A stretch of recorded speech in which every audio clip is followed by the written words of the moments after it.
a couple of hours at most, actually. Wouldn't you think? Yeah, I think so. Okay. All right. Well, I'm going to mute myself. So if you need me, just let me know. All right. Thanks, Jeff. See ya. Thanks, Jeff. All right. So, Leah, nice to meet you. Hi, it's nice to meet you too. And is it Sonu, or how do you pronounce? That's correct. Sonu? Okay, cool. Nice meeting you too. Nice to meet you. All right. Well, thanks for joining on a Saturday and through a Zoom call, and we'll figure out if we can make this work. So, as Jeff said, it's true, he did stalk me before. Right when I moved here, I kept getting voicemails from him, and I had no idea who he was. But I had started, it was my second venture. I actually lived in San Diego for 10 years before I moved to Cookeville, and started a business that lasted 12 years. Wow. And so I started in my living room, and we went through a growth spurt with the automotive industry. We had services, we built a software platform, we merged with one of our competitors, and had lots of ups and downs, lots of experiences with that. We grew to about 100 employees in 5 different offices and a distributed development team all across the United States. And we even had some people in Eastern Europe on the development team as well. So it was a really great experience throughout all that. Some was a great experience, some was not such a great experience, but still great lessons to be learned regardless.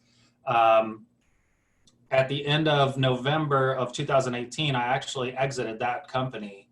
And so from that, I got to take a little break, kind of reassess what I want to do with my life. I had been participating with Biz Foundry for a while at that point, and had done some mentorships and discovered that I really liked that. So right now I spend my time doing programs like this, and then I have clients around the globe that I currently consult with that are basically in a very similar position that I was in. Should I raise money, yes or no? How do I solve these problems that I have with distributed and remote teams? How do I scale? How do I build operations?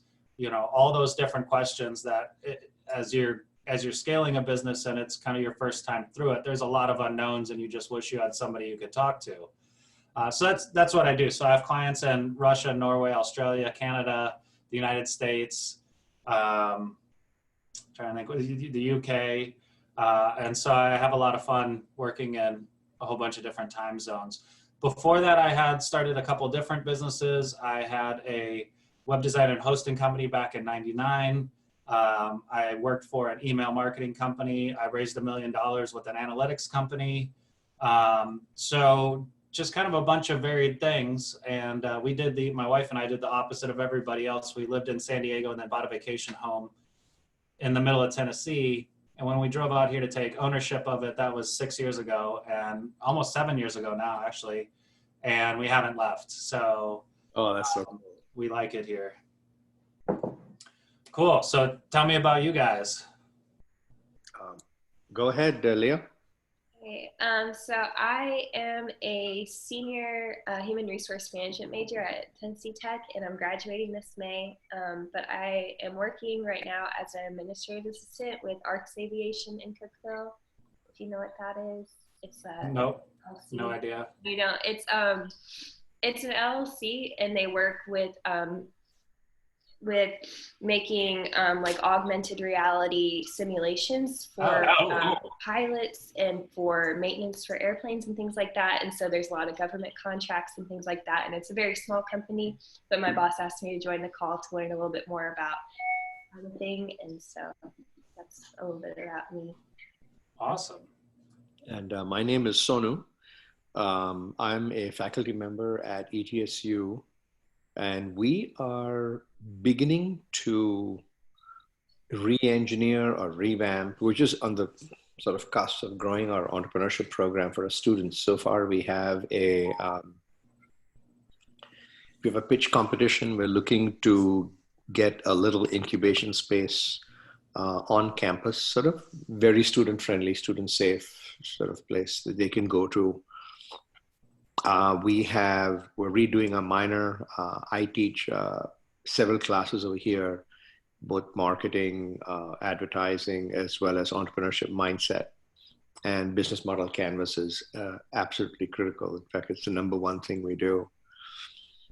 Great. And really, what I'm trying to learn is ideas that I can take back to my students. I'm also a judge at Pitches and Pints. So I'm, here in Johnson City and Kingsport. So really what we're trying to do is build our, shall I say, our capabilities and infrastructure so that we can make that available to students, not just in business and computer science, which is where you see people pitching, but across the entire university, sort of similar to what you guys have done at Tennessee Tech. And we're at that stage right now, looking for funding, looking for ideas. How do you get on, the provost's radar and, that sort of thing. That's what we're doing right now. I teach global business, advertising, mindset, and I also teach at Maryland business ethics. Oh, cool. Yeah. Cool. Awesome. My background has been in, oh my gosh, I'm an engineer, my grad degree is in computer science. And I went to the dark side. I went to marketing. So I have several startups, was involved in several startups. One company we took IPO. I was about right at the time of the crash. And I just, I love what I'm doing, just in terms of working with students at the university. Well, that's important, that's for sure. I know through my journeys, there's been times that I've loved what I was doing and then times that I hated what I was doing, but had to remind myself that there's still a reason that I'm doing this. All right, so Sonia, I get your perspective for sure. Leah, tell me a little bit about what you want to do. So we've got your major and we got who you're working for, but what do you want to do after, not your big, Yeah, I'm definitely interested in entrepreneurship. My major is human resource management, and so that's kind of more my area. But I think mostly what I'm looking for in this particular thing is that information I can bring back to my boss so that he could better work with his company. And why didn't he join? I'm not sure.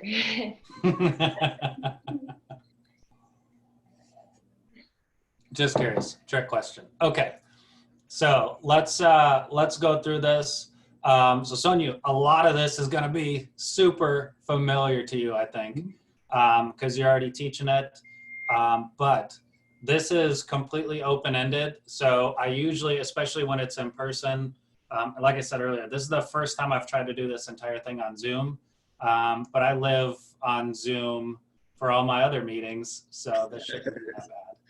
All right, so I usually do the virtual background and I have the office theme going on from the show, but I decided I better have a normal background this time. All right, so usually I shape it to where everybody wants to go with it, right? Because it is an open discussion. We learn a lot better when we're just trading stories, talking about different ideas and working through the concepts rather than me just talking a bunch, having really bad jokes, and then you guys pretending to laugh at them. So we'll get through this, but ask questions. Let's explore different ideas. I can talk about any of the multitude of mistakes that I've made over the years. I'm happy to share them. Sure. And as we mentioned already, as Jeff mentioned and as Sonia mentioned, the big concept that we talk about with test it before you invest it is literally what the name says, is Most people come up with a business idea. They go, this is $1 million idea. It's going to be the best idea ever.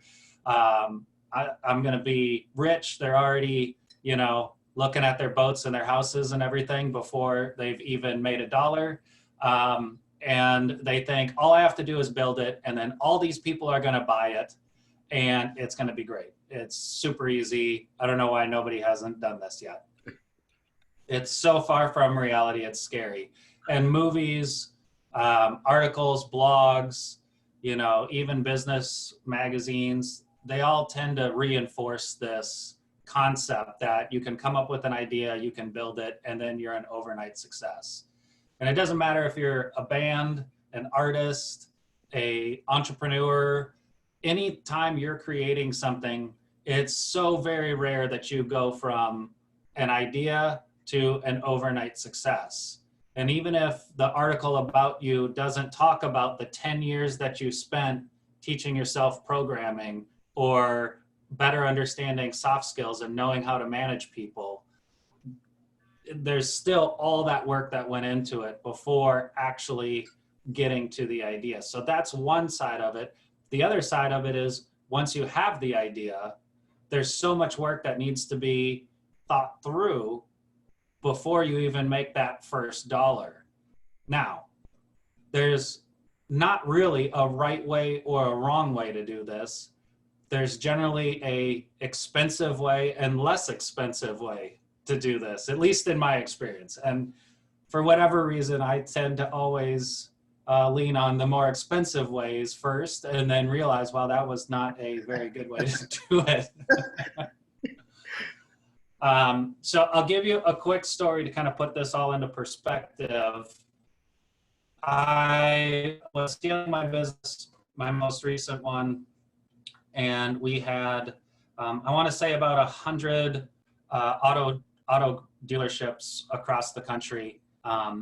And so we were very, very much in the automotive space. We were providing services. And I was visiting our office in San Diego with my wife, and I had one of those, I don't know, mad scientist kind of moments, right? Where it's like, okay, I've got this idea. And I stayed up all night and I was using like the pads you get at like the hotels to like, and their pen that they put on their desk that, you know, barely anybody uses. And I drew it all out. I had all the screens mapped out. I had this full idea fleshed out overnight. It's like 8 a.m. and I'm still like buzzing off this idea. My wife is waking up and I'm like, babe, you got to check this out. And she's like, oh my God, just, you know, get me coffee first. Stop talking. But I definitely went full bore in. This is the greatest idea ever. And I thought at that time, well, I already have all these clients. I'm already in the automotive industry. I know what I'm talking about. I'm good to go, right? This idea, I know the problem that I'm trying to solve. I thought I had all this stuff out of the way. And the difference, well, before I get to it, what I did was I actually hired a small development team, built the software. My idea at the time was this can be an app. And the problem that I was trying to solve was somebody buys a car at a dealership. They have a great experience. They go home and, you know, a day passes, 2 days pass. They get excited about their car when they're buying it. But, you know, a week later, a few days later, it's the new car, something else is distracting you and you don't really worry about it. So I came up with the idea that when they buy the car, when they're at the dealership, I can give the salespeople an app that they can install on their phone and capture happy customer moments, capture testimonials, capture reviews, all of that stuff right when they're at the peak of, man, I'm getting this new car. It's so exciting. You know, I'm going to share it on Facebook and I'm going to leave the dealership reviews because it was a great experience and provide the tools around that concept. Now, it was an idea that was solving the problem. The giant mistake that I made was I spent about $150,000 developing an iPhone app and an Android app. And then I went to the dealerships that were already clients and went, hey guys, here's how much it is. Now, I hadn't really figured out the pricing model at the time, so I was just throwing stuff. So that was problem number one, right? So it's like, here, just try it and give me your feedback. All right, so that was good. And we've already got sunken costs of, you know, over $100,000 into this, and a code base and all that kind of stuff. So long story short, I got a number of dealerships that were like, yeah, this is actually a really great idea from the salesperson point of view, which is where I was focused.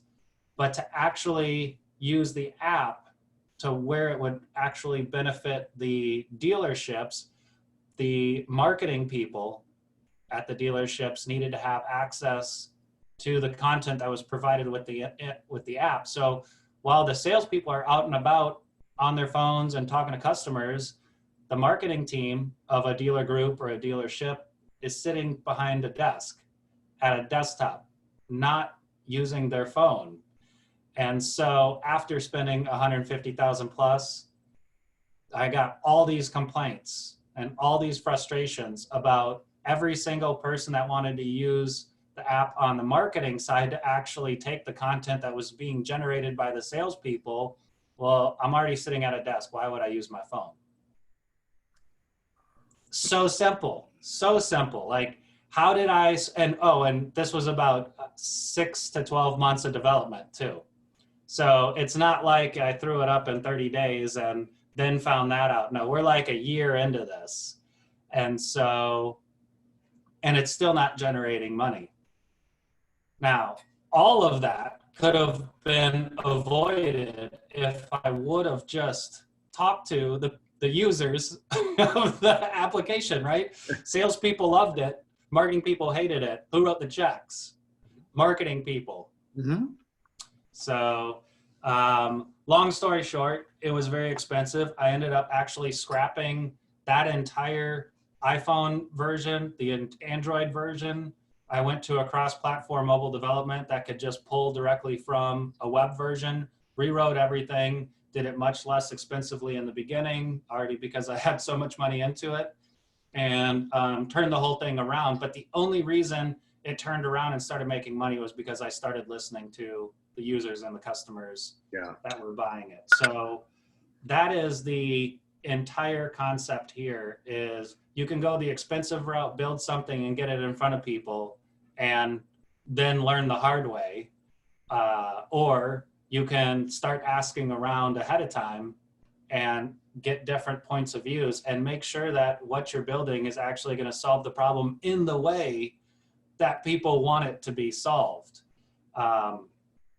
Another super quick example of this is I built a contest giveaway and platform early in my business, my second business before I got into the automotive industry. And I built it to generate amazingly qualified sales leads. This was right as, you know, Facebook and everything was coming out. So the marketing team, which is in charge of contests and giveaways, wanted to increase their Facebook likes and their perception on social media. They're not, the marketing team is not the sales team. So sales leads to the marketing team is like two different things, apples and oranges. They don't really care about the sales leads. Their responsibility is about improving social performance. Yeah.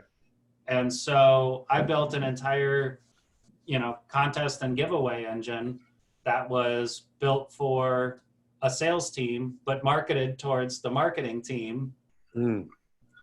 And promoted sales leads. Now, my platform worked incredibly well. And we did get clients and we did make really good money at it. But the difference was I had one competitor that I would always get to the very end. It was my solution and then the competing solution. And the competing solution was called Wildfire. And Wildfire, instead of sales leads, promoted how do you increase your Facebook and Instagram and Twitter followers through the use of contests and giveaways. And I was promoting sales leads because I felt like that was the best idea and didn't actually ask anybody.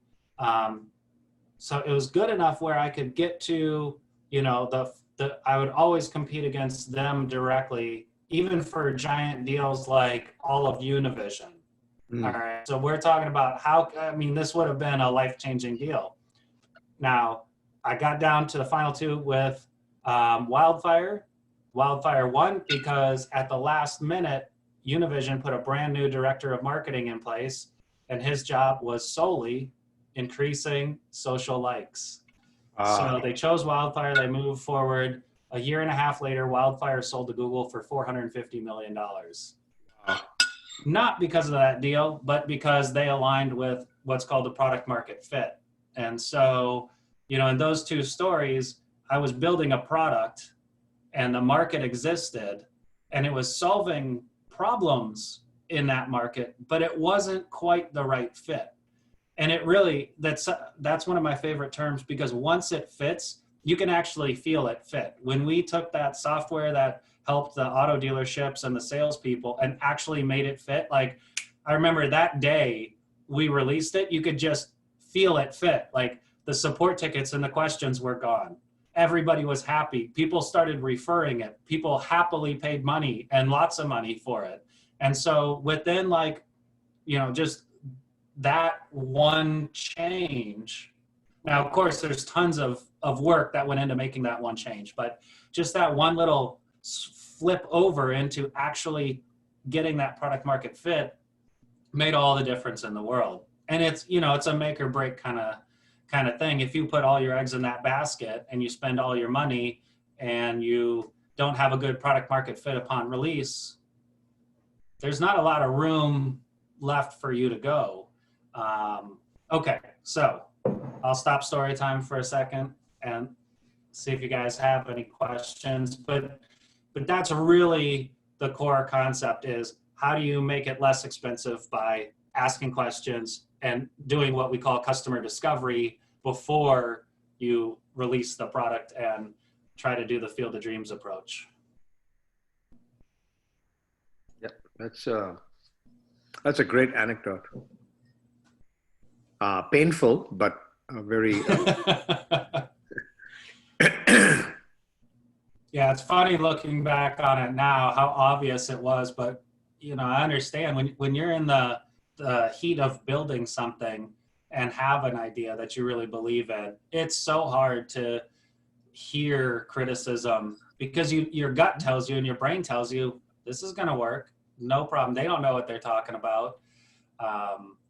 But then you do a few customer interviews and some customer discovery, and you realize, wait, there's a lot more to this than meets the eye. All right. Leah, any questions? No? Okay. I can read your lips, even though you're muted. Sorry. Okay, cool. So, you know, you know, I'll kind of skim through this. We don't need to read every word in here.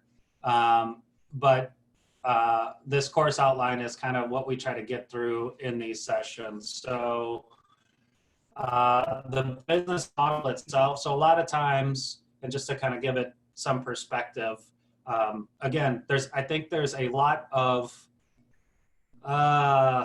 maybe stereotypes would be a good word, of what needs to happen when you start a business. So in these classes, a lot of times we have people come in, and I think both of you guys are in a different place here, so I won't dwell on this at all.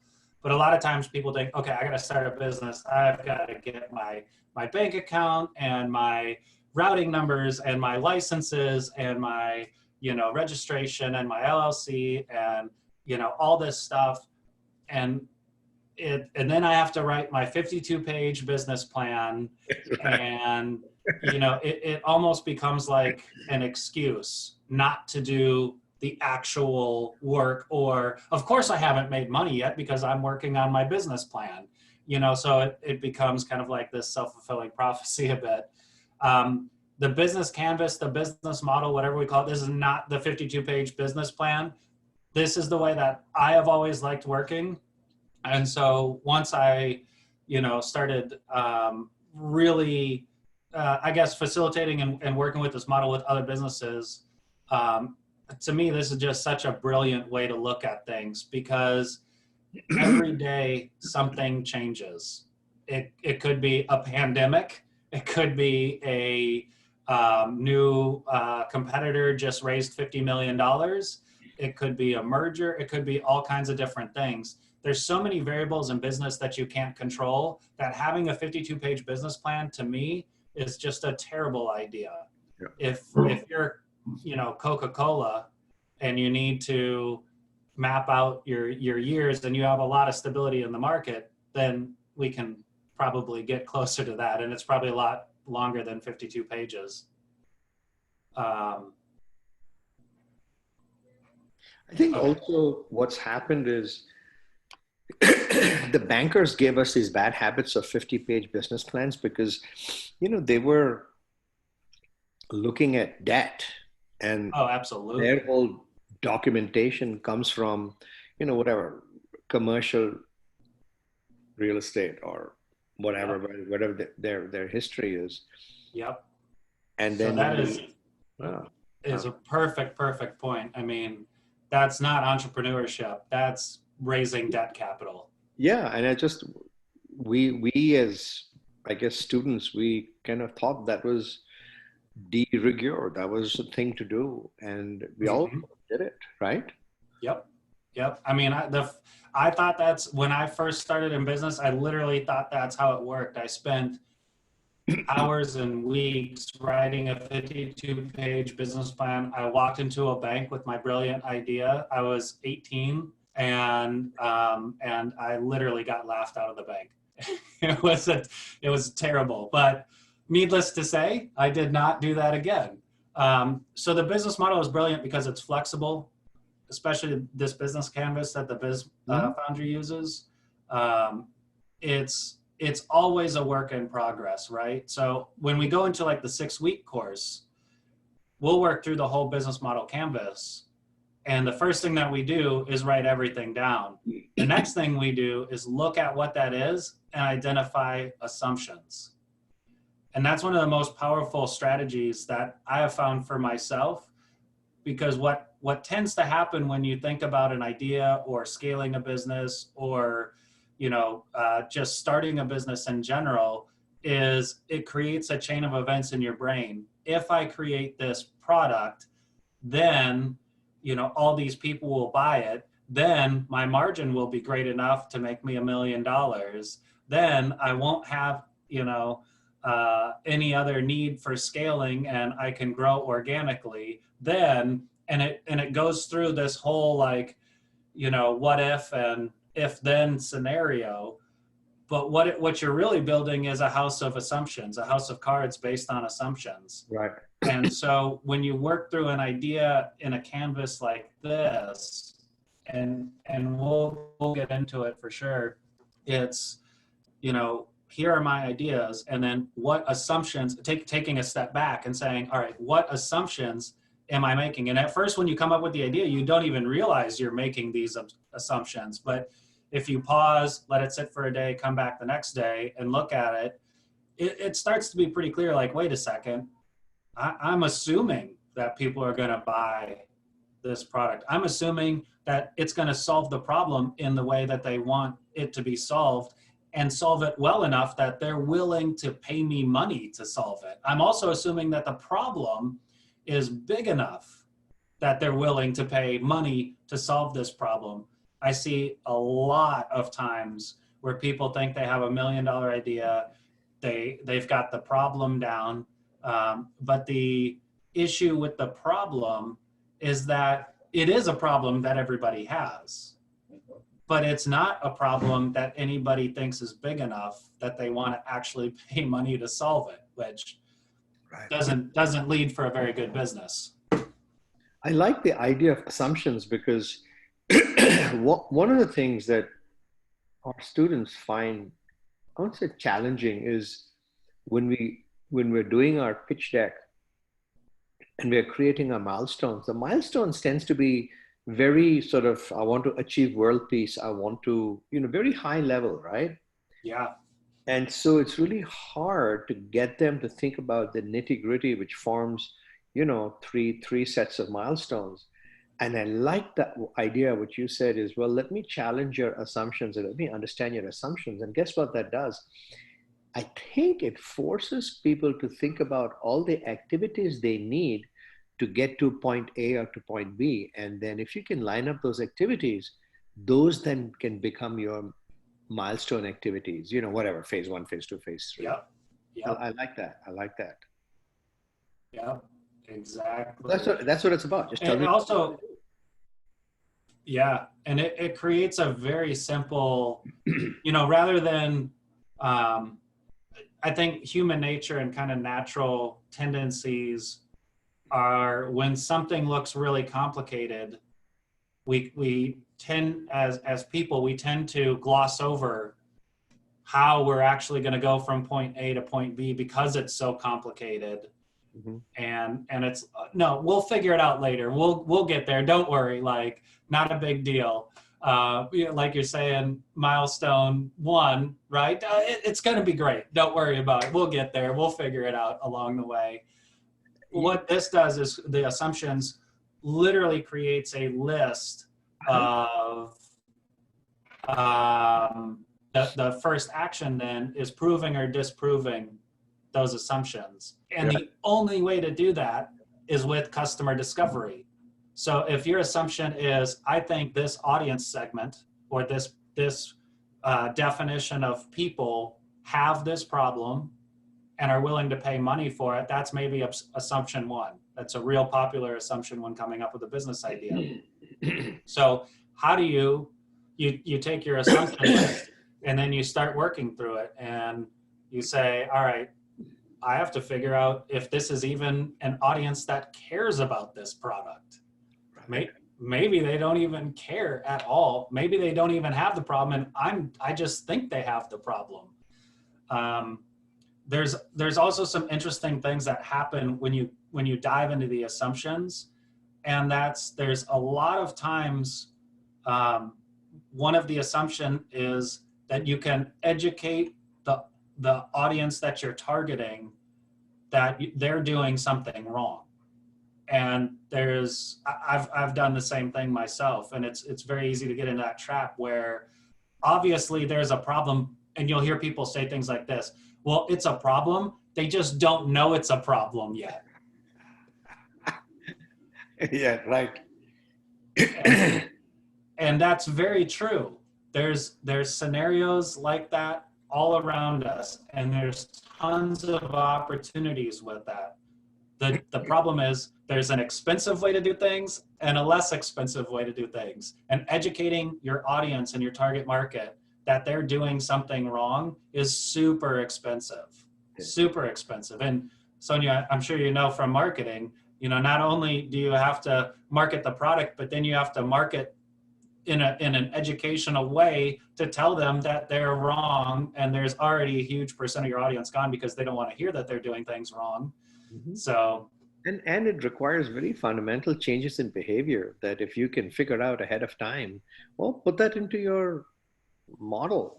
You adapt to their behavior before asking them to change. And yeah, it's extra work, but you'll get traction, right? I mean, you don't get traction, right? And all the stuff you hear about, we're too early for the market, or to me, it's exactly what you said. If you understand what customers really want, you can actually mold the product or the interface or the GUI or whatever, right? Mm-hmm. It's a good point. I like that. So some of these we have like notes, note pages in here. So this is really designed to be printed out. So we'll kind of skim through this and pick out the good parts. And there are some really good pieces in here. This build what people want to buy. So after I made the mistake of the contest and giveaway platform and then repeated that mistake in a different form with the mobile apps for the salespeople and the dealerships, I created a guideline slide for myself, which I printed out. And it basically consisted of 5 guidelines and reminders of what I should not do in the future. And basically, whenever I had a new idea, because, any entrepreneur is a problem solver. And when they see a problem, it's like natural instinct to go and try to solve it. And it creates these blinders. So I use that as a tool for me to open up those blinders and make sure I wasn't, you know, spending a bunch of money on something that would take another year to get a product market fit. The number one thing that I put on there is build what people want to buy. And it's easy to remember, it's catchy, and it really cuts down, for me, it just cuts down all the BS out of everything. When you match this with the, you know, idea to the business model canvas, to the list of assumptions, building what people want to buy is what you do after you work through your assumptions and after you get through your customer discovery. So I was talking a little bit about how we work the 6-week course with the Startup Your Startup. Day one, we fill out the business model canvas, and the homework, quote unquote, is basically go talk to people that you think are your customers that aren't your friends, strangers that might give you money for this. And we work through how to do the customer discovery. And there's lots of books and lots of good resources to do this and to, you know, to learn how to do the right type of interviews. But what inevitably happens is you do the business model canvas, you create your assumptions, you go to prove or disprove these assumptions. And in those conversations that you have with the audience that you probably thought was your customer originally, this is where the magic happens. So all the stuff that you wrote down on day one for the business model canvas, not that it's wrong, but there's an expectation that you should have that it's going to change and going to change probably dramatically.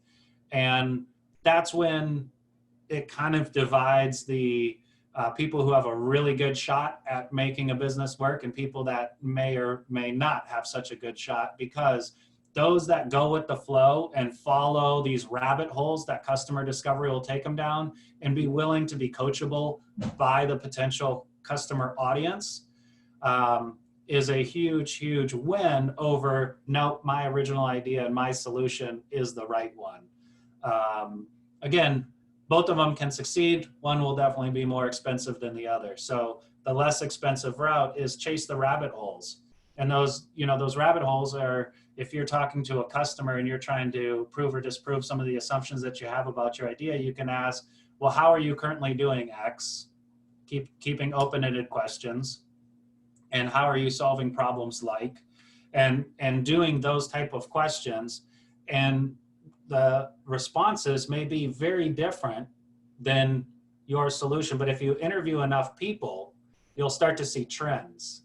And those trends are really the product market fit kind of raising its hand going, hey, this is what needs, this is what people are looking for.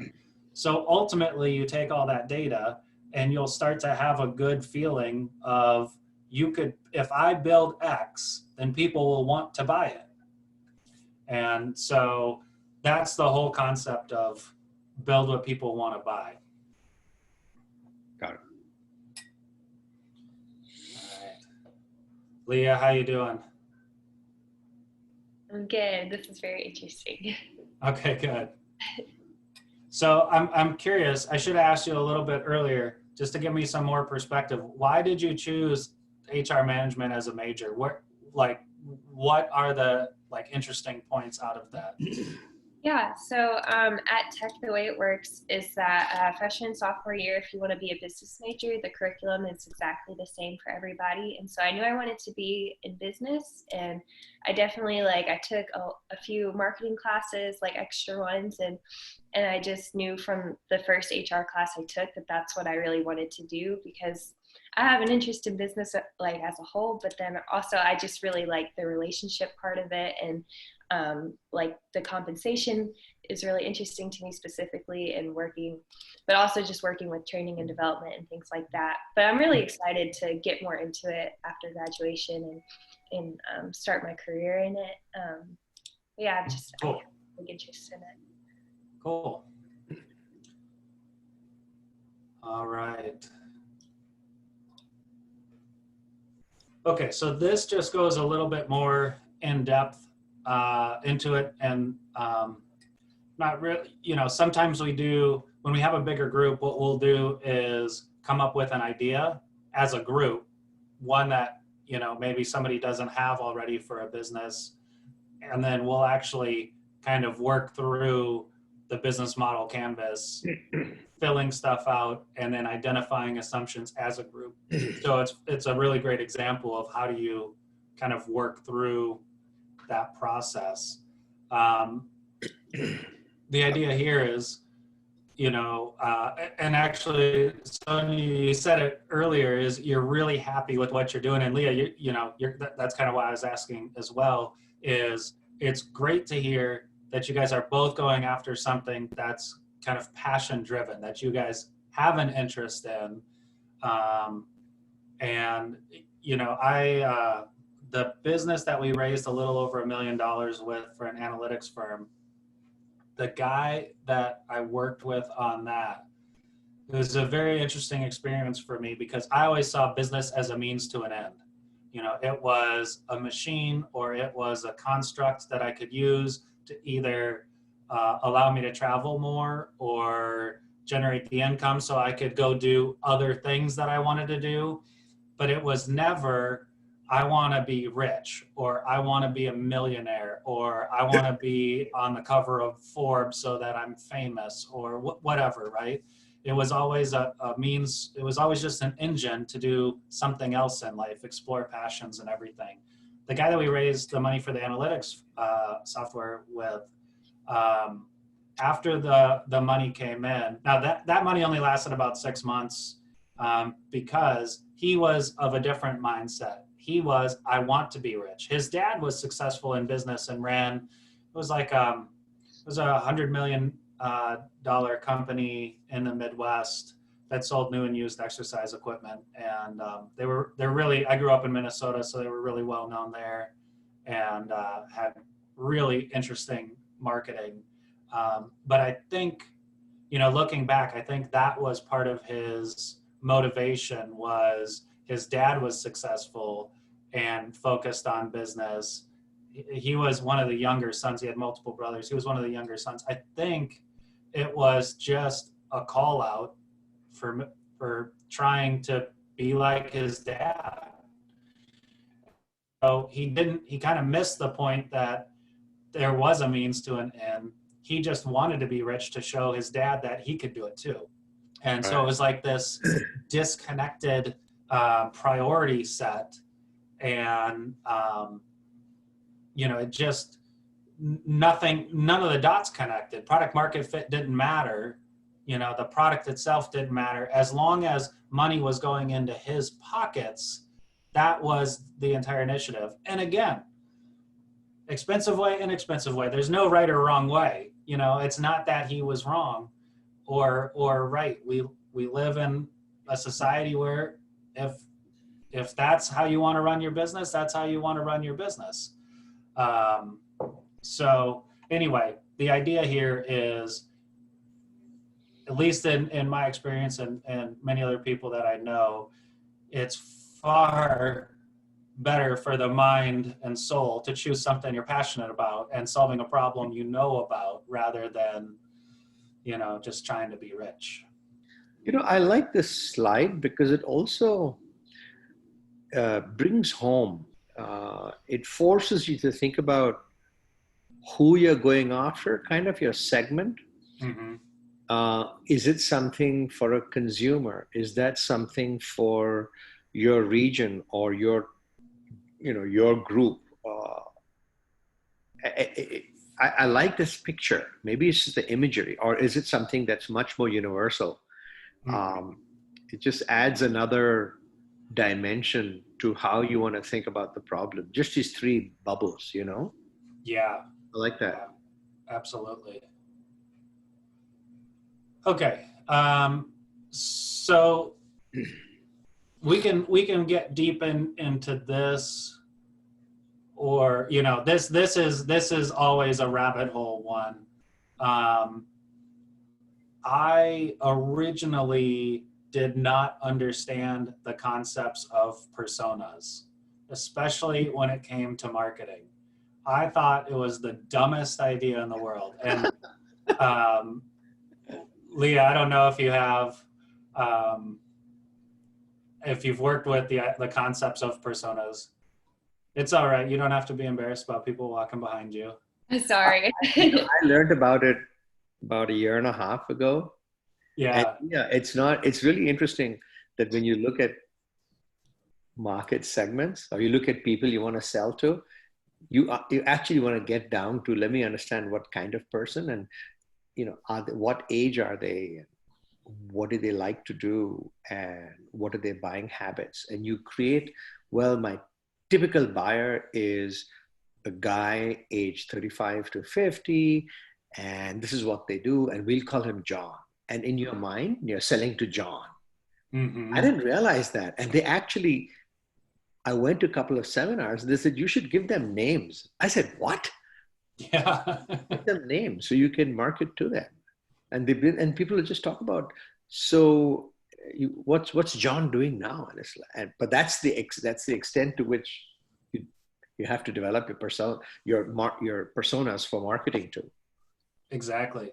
And when I first heard about it, I don't know what it was. If I'm probably just too green and inexperienced.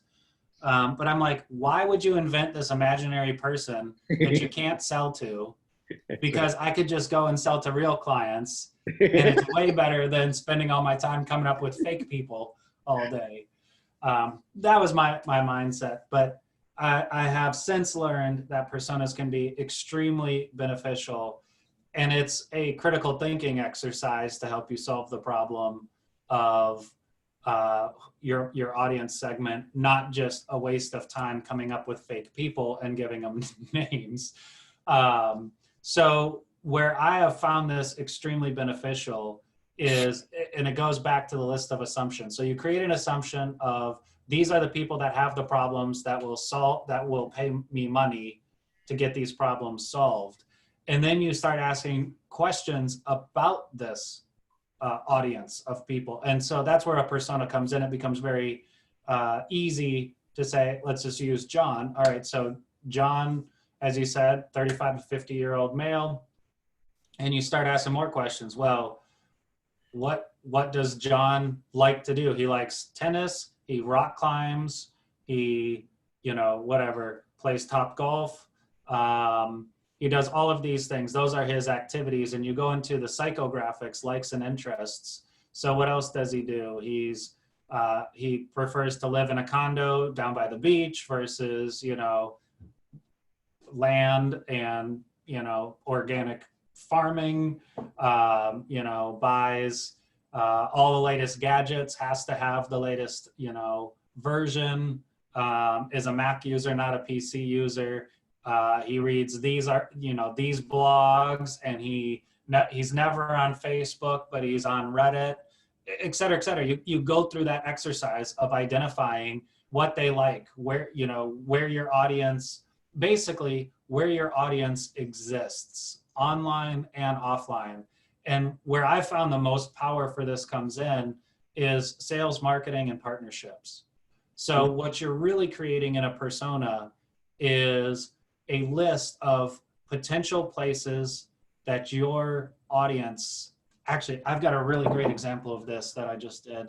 And if you guys haven't seen this software, it's really cool. It's like an online whiteboard, and you can create mind maps, and everybody can work on it remotely all at the same time.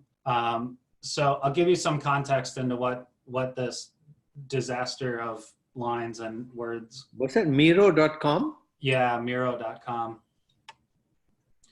Really cool to check out. So for my consulting that I do, as I mentioned earlier, it took me a while, again, to find the right product market fit. And so before COVID came across, it was basically and it took me about 30 to 45 days of experimentation and customer discovery to really figure out, okay, where can my strengths have the greatest effect to, what type of businesses and what scenario they're in. What I discovered was that if it was a business that has grown exponentially recently and decided to basically supplement that growth, they have to expand their teams and they expand their teams either through additional offices or remote workers. So a distributed team across multiple locations, those two actions create a giant disaster for any set of leaders who have not gone through and experienced that before, which is a pretty niche market, but there's still tons and tons of businesses that were experiencing that. In addition, because of the exponential growth, that means they're flush with cash. And because of the distributed teams, that created a ton of problems. So it creates an environment where it's a company that has a lot of money and a big problem, and they're willing to pay somebody to help them solve it. So perfect thing. And that crossroads is exactly what I just spent years solving as my businesses grew, and we did the merger and we combined cultures and all different kinds of things and scaled. So I was able to take all my knowledge and then start applying it to these businesses that were in that exact situation. So what we're really seeing here is, while it doesn't look like it, what I did here was create this is an extension of a persona, right? So the question that I asked myself and my team is, how does our audience solve the problems? And what we're saying is the problems that I identified that we could solve if they don't know about us or if they don't know about me. So the real question, and there's a spot on the business model canvas for this called alternatives. And a real quick note on that, we call it alternatives, not competition, because one of the alternatives is do nothing. Yep. Which I love as an alternative, right? Because a lot of times people think, well, once they hear about my idea, of course they'll not do nothing. They'll buy my idea. And so, this was a really great exercise to say, all right, if they don't know about us, if our marketing and outreach has not hit them yet, where do they exist online and offline that allows me to say, okay, I'm pretty sure you have this problem, so let's go through it. So, I wish I could rewind all this and take you guys back to how we built it. But when I asked this question, I didn't have these 4 things here. It developed as the critical exercise of thinking through the persona of this person. So what we're really looking at here is, through this exercise, we first realized, okay, what are the different ways they can solve this problem? They can self-educate. They can hire a freelancer or a consultant or a contractor to do it. They can really buckle down and say, this is bigger than, we want somebody to be part of our team, so we're going to hire an employee. And then if they still, depending on their size and everything else, they may go straight up to, a McKinsey or, hire some big consulting firm to help them through this and pay oodles and oodles of money. At first I was looking at this, there's a little bit of a customer journey here. So most of the time, if they have a problem, they don't know, right? So a lot of my clients I get because they say things like, I need help managing my projects. I need a project manager. When I talk to them and we start doing some discovery about what's going on inside their organization, we realize quickly it has nothing to do with project management. They just don't have the, awareness or the exposure to see that project management will be a Band-Aid. There's a root issue, and usually the root issue deals with organizational structures, infrastructure, systems, processes, communication. There's a lot of popularity in the silo effect from, in early stages of business. It's really easy. If it was the 4 of us starting a business, we would literally, be able to jump on a Zoom every single day, solve problems. I have an idea, Leah can tackle it. Sonia has an idea, Jeff will tackle it. It doesn't matter. We can just communicate, come up with ideas and execute. And that works really well until it doesn't. and when it starts breaking down, when the company gets bigger and more people start coming on, and pretty soon, like Leah's in charge of her department, I'm in charge of my department, we each have small teams, and now Leah's asking my team members to do stuff, and I'm going, well, wait a second, I already asked them to do stuff. You can't ask them to do stuff because now I can't be a manager. And it creates all these friction points, and all this stuff starts breaking down. Anyway, so I'll get back. I can get off on a tangent, but I'll get back to this. So we realized that the journey is self-education. If somebody has a problem, they may search things like project management. How do I get my projects done on time? How do I find a good project manager? How do I blank? And it's problem-based. So like we kind of have it up here. They might do a Google search on a problem that they find. Now that problem is probably more better said as a symptom and not the root cause. And so that's usually the first step. And then from that step, if they can't solve their problem, they're gonna take one or more of these steps. They may try to hire a freelancer and say, all right, here's my problem. Freelancer, please solve this problem. And if that freelancer isn't good, or they haven't hired the right type of person. Again, a project manager will come in, they're hired to do project management, their goals are project management, so they're gonna manage projects. If that's still just trying to cover up symptoms, the root problem isn't solved, that's not gonna work. They might go to an employee going, all right, this is really a full-time thing. We need somebody focused on this, and we can put a team under them, and we'll have a project management team, and we'll have a project manager for every department. And again, we might just be spreading it. It's not until they hire the right person that can dig deeper and get to the root issues. So this becomes kind of a journey, and it could be one of these, but we know, 9 times out of 10, somebody is going to start Googling or start going to conferences or try to fix it themselves, because why would they go right to hire a consulting firm? I'm gonna raise some money and then I'm gonna hire a consulting firm to solve all my problems. Nobody, you're a terrible business person if you do that. My opinion, of course. As we work through this persona, we just expanded all the ways that they could find these things, and it just started developing, right? And then we realized as we started working through it, and we did all this in like 2 hours, we realized, wait a second, why would we even target these guys right now?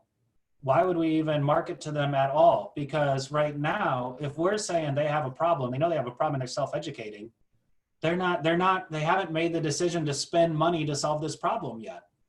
So if we spend money to market or advertise to them, we're literally flushing money down the toilet right now, because they haven't made the decision to spend money on this outside of tickets to conferences, tickets to workshops, tickets to online courses. So there still is this, but if we look at it in the sense of low-hanging fruit, we've discovered there might be better choices. So all of these 3 options, hire a freelancer, hire an employee, and sorry, I can make this a little bigger too.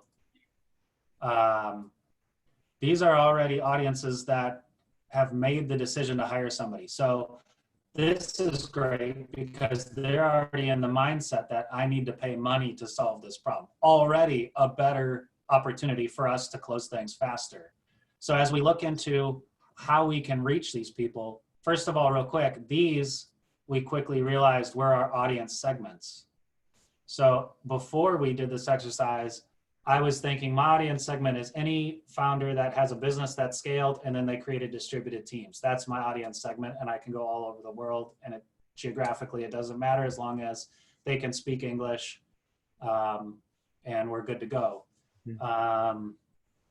And so then when we did this and developed this persona, we realized we actually have 4 audience segments.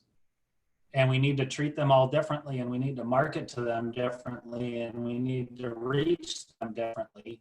And so then we started going down, and the reason that the bold ones are like the lowest hanging fruit. And the reason that Upwork, are you guys both familiar with Upwork? I'm a little familiar with it, not a heck of a lot. I don't use it a lot, so. I'm not. Okay, so Upwork is a site that it's designed for freelancers and then businesses that want to hire freelancers. So it's kind of like a freelancer job board. So a business will go on Upwork and say, I need a project manager. And then project manager freelancers will see that job posting and go, I'm a freelance project manager. I can help you out. Here's my proposal to help you do it. And then basically you talk and you come up with a price and an agreement, and then you start working together. This right here has become the lowest hanging fruit for me. And so what we did was we said, wait a second, how do we, rather than a shotgun approach of trying to find all these businesses that have, you know, scaled and size and then created distributed teams, how can we find them? Well, Upwork, based on the nature of that site by itself, is literally businesses going on there saying, here's all the problems that I have. And in their description of their job posting, they say things like rapid growth, distributed teams, having trouble managing my remote workers, need a business coach to help me figure out how to work across, you know, the new departments we just added, need help creating processes and streamlining operations. So instead of saying, I'm just going to randomly call out of the phone book and hope I hit 1 out of 1,000 businesses that match my audience, I literally just go through here and say, all right, my audience is sitting here. Now, Upwork is still full of a whole bunch of people that aren't my audience. So I implemented another little trick, which is, this is Feedly. And I realized in Upwork that I could get RSS feeds of searches. So I did searches for, you can see them over here, like Asana and business consultant and expert project managers and all this kind of stuff. And so I took all of these search feeds, put it into Feedly, and then it has basically this AI bot that I can train to look for certain things and filter everything out. So now you can see, like yesterday, instead of manually going through hundreds and hundreds of job listings on Upwork, you can see the quantities over here that I would have to go through. I literally only have to go through the ones that match. So startup analyst, research, journalist, that one's not a very good one. Let's see, finance and operations. Let's see, proofreading, digital operations analyst, project manager, digital project manager, et cetera, sales operations specialists, you know. So now my audience is sitting right in front of me. And all I have to do is click on any of these and say, hey, here's who I am. Here's what I've done before. Happy to work with you. And if they accept my high price point and want to move forward, then we start working together. And so the efficiency of this is just incredible. Now, I could have never got to that point without understanding personas. So hopefully that didn't make it really complicated. So really what you're saying is you're using Miro as a way to help you think about the different kind of dimensions or constituents of your market. Good. I never thought of using these diagrams. Yeah. So here we'll just kind of run through one. So let's do Leah's market. Leah, tell us more about your market. Your the market for the job I'm at right now. Yeah, the AR and the VR for the aircraft or whatever. So right now we have a lot of government contracts, and so, but also we're starting something where the new people actually came to us because of COVID-19, where it's technical schools and community colleges are having a hard time right now training their maintenance students who do like airplane maintenance, and they're having a hard time, and so they came to us to ask us if we could find a solution for that. But then otherwise, we're just looking to just train pilots or people who are already highly specialized and do very technical things with augmented reality, and kind of find a way to train those people without having to be in person to do it. And your market is primarily aircraft manufacturers, or might it be something else as well? It could be manufacturers, or it could be like pilots who just want to learn how to do different things. Anything where people want to learn something that's complex. Yes. Lathe, shapers, planers, CNC machines. Yeah. Or it could be 3D printers. Mm-hmm. And it's definitely, I'm sure it could be a growing thing. Right now it is focused on aviation. Got it. So I think what this tool will be very cool for you guys is if you brainstorm, you can actually find out I started off my engineering career working for Bechtel, working on nuclear power plants. And one of the things that's really complex over there is the dashboard and the systems. And you have to train people what to watch for, which screens to look at, et cetera, et cetera. But that could be an example of a potential client, power industry, that could use your AR and VR training packages. Definitely. Right? It could be, I mean, you could use it in healthcare, nursing, for sure nursing, because you've got so much of equipment, right? And I'm not even talking about neonatology. I'm talking about just regular nursing and technicians, because they've got scopes and they've got machines to work with, and all that stuff. You need to get a sort of a nice tacit learning ability, right? Definitely. So that's so I like this tool. You can actually go through and brainstorm, figure out target markets. Yeah, and literally this one up here started just like this. It just started nice and simple, and we just started, talking through it just like you guys were doing, and that's really all it takes. And then all of a sudden, having that visual element rather than trying to keep it all in your head. Yeah. It, for whatever reason, it just works really well. Because when you look at it like this and go, of course, people will try to self-educate and solve it cheaply before they hire a freelancer. And of course, somebody hiring a freelancer has already made the decision to pay money for that versus maybe not paying money up here.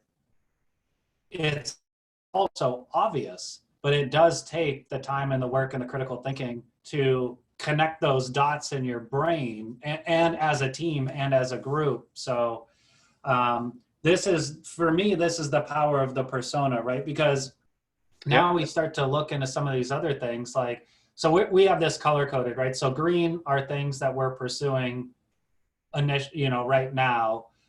Yellow and kind of orange is, maybe phase 2. Let's maximize the greens and go from there. And red are like future.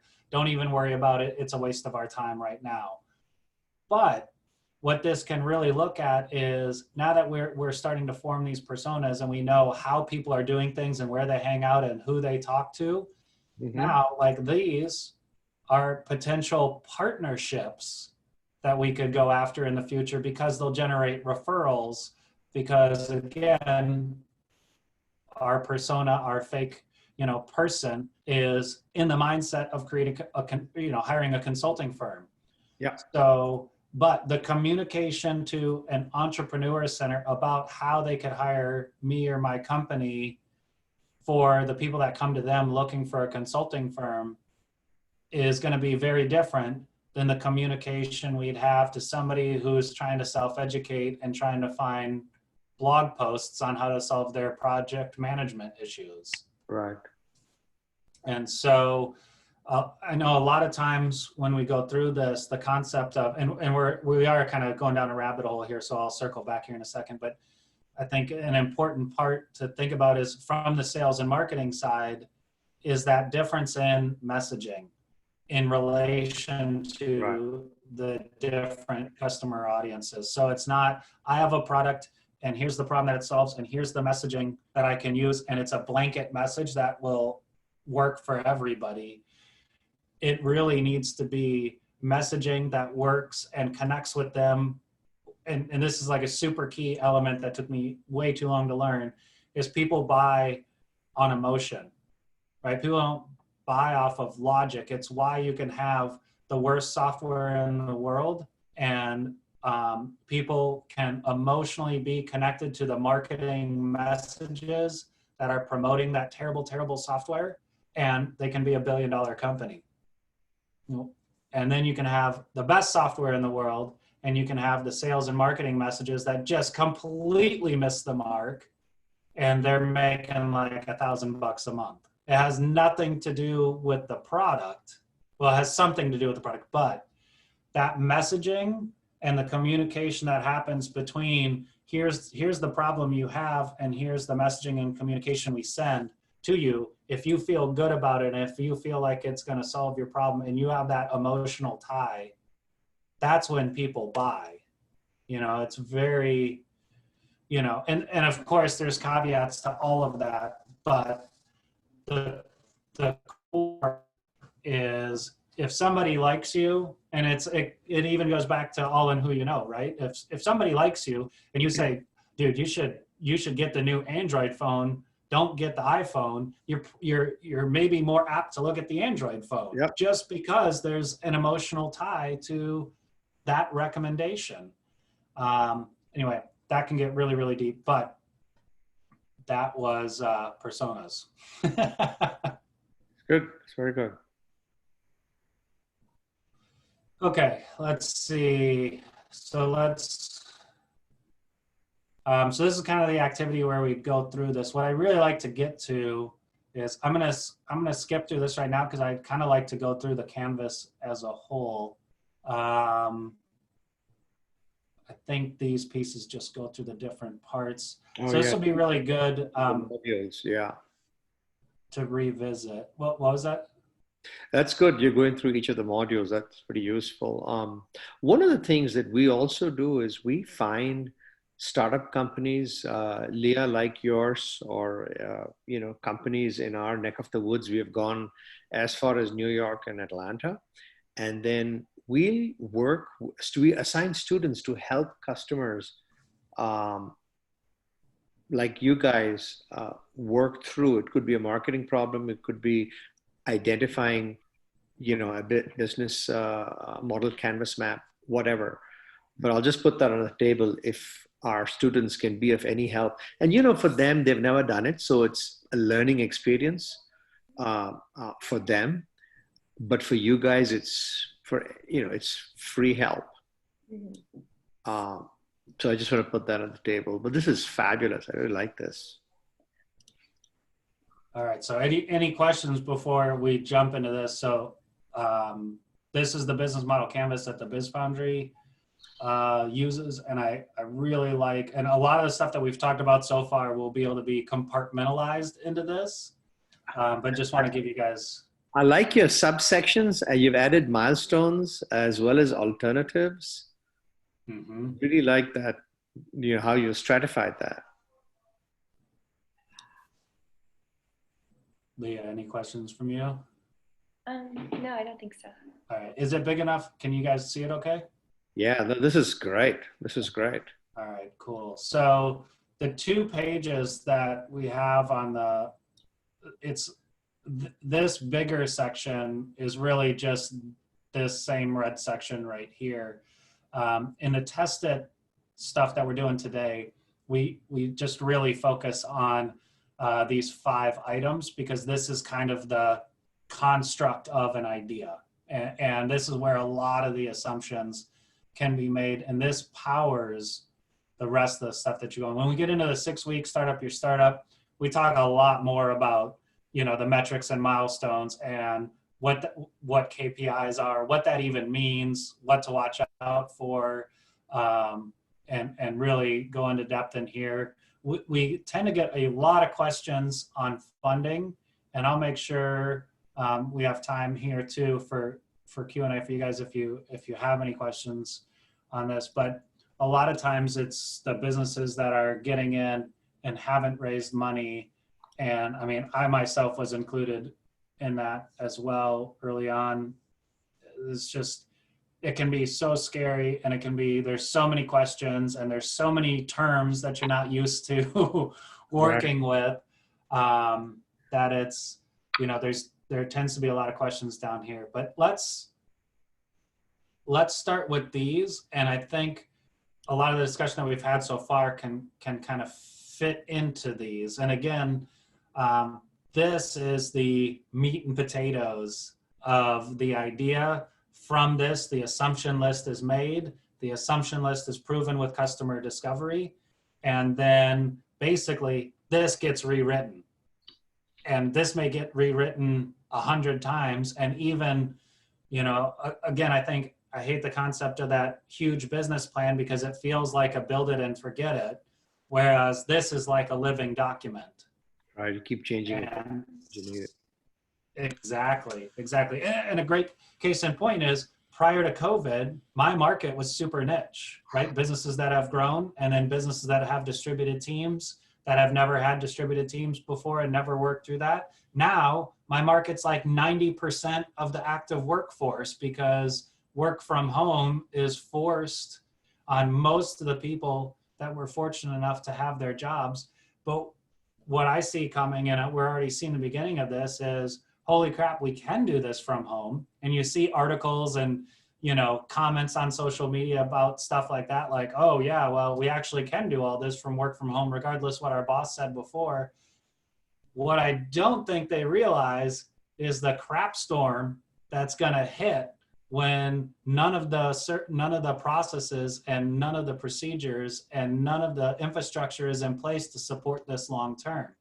So while it can be done in an emergency, all of a sudden, when communication starts breaking down and those friction points start being generated, working from home 6 months from now isn't going to be very fun. And it certainly isn't going to be very fun for the leadership that's being forced to deal with, how do I manage people over Zoom? How do I manage people over Microsoft Teams? Like, how do I know they're doing stuff? And there's, you know, so many options. We're fortunate that we have the technology to do this, but there's going to be a very big, I think, storm happening where all of a sudden it's just going to be leadership for all different types of companies that never had to deal with this problem are going to be dealing with this problem. And so it's interesting you bring that up on Microsoft Teams and Slack. One of the things that we've been thinking of doing with our client companies is opening up for each of them a Slack channel. You want to shoot a note, just do it over there and we'll get back to you within 4 hours, rather than a more formal email and then you have the turnaround. And this way, several people can see it at the same time. Yeah, so there's a book that I've been wanting to write literally about this. And unfortunately, I think with the demand for the consulting stuff that I can do now that we're in this predicament, I doubt I'll have the time. But it's exactly that, is that what I see is the businesses that implement collaborative tools and support collaboration. Mm-hmm. And it's really even asynchronous collaboration, not even real time. Yep. It's light years ahead of businesses that are still like, I will create a Word doc, then I will attach it to the email, then I will send it to 50 people. Then we have 10 different versions and all these revisions, and heaven forbid we put it on Dropbox, you know. Yep, I agree. It's just mind-blowing, that kind of paradigm shift that we're going through there. And Miro is a great, you know, that one's both asynchronous and real-time collaborative tool. So we could all log into that and build out that mind map together, or I can make changes, and Leah, the next time you log in, or Sonia, the next time you log in, you would see highlighted the changes that I made. So you're not lost at like, whoa, where'd all these things come from? But like everything, there's also a double-edged sword effect to this, which is, you know, we already have it with social media and notifications and text messaging and everything else. And so, you know, there's a company that I work with in Norway that sells vitamins and supplements across Europe, and they're expanding to the US. And they were really smart in the sense that they knew they needed this type of collaboration stuff, but they didn't know how to get there. And they are also very mindful of, there's 3 founders, and none of the 3 founders want to be attached to their screens all day. They want to be out thinking and strategizing, which is brilliant. That's what they should be doing. And so one of the policies, and I use policy with very lightly in this case, it's, I guess, maybe more of a guideline. We have Slack and we use Slack, but we have presented to the entire company that Slack is not the main method of communication. Right. Instead, we use a tool called Asana, which is a project management system, and it's all about asynchronous, collaborative, solving problems and getting projects done. What's it called? Asana? ASANA? Yep. Just like the yoga positions. Yep.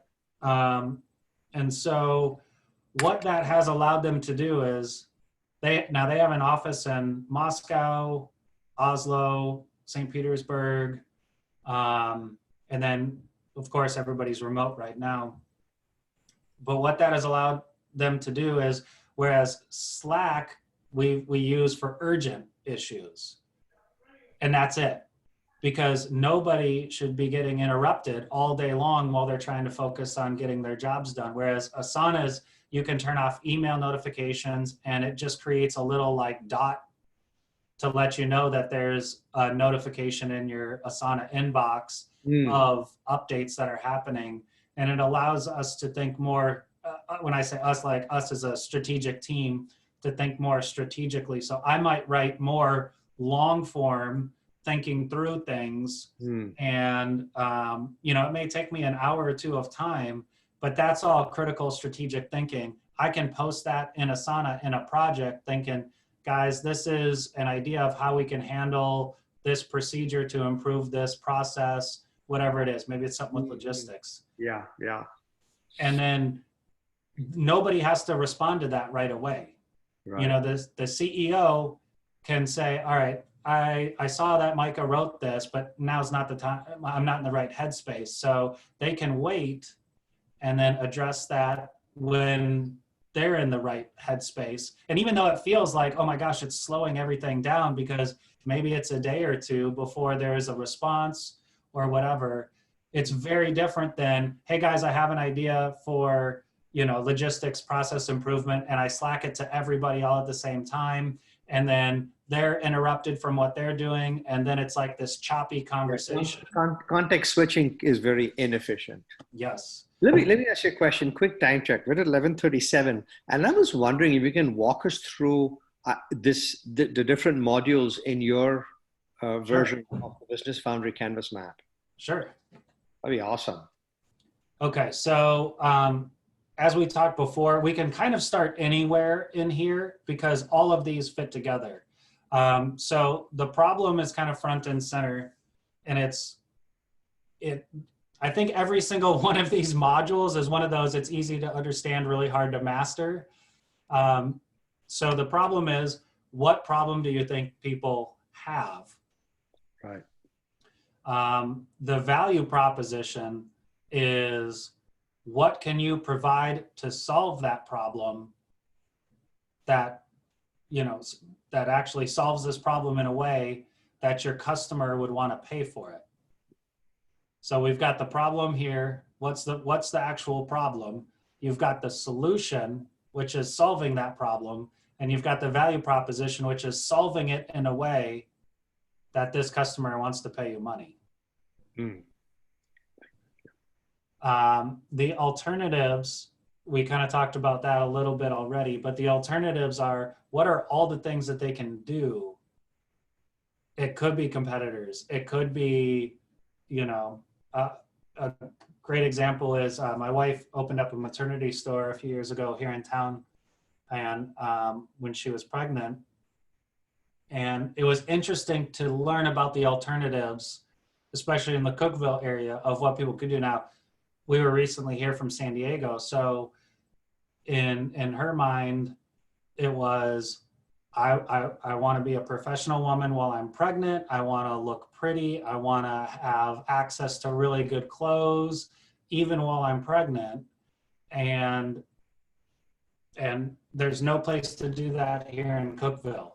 Now, the alternatives became really interesting because the alternatives could be, well, I can just go to Walmart and buy some sweats and problem solved. Or I can just wear my husband's clothes, problem solved, right? Or I don't care about looking pretty or professional at all because I'm a stay-at-home mom and I lounge around in my comfy clothes all day anyway, you know? Or I could do nothing. I can get, you know, I don't remember what they're called, like the belly belt expander. Oh, right.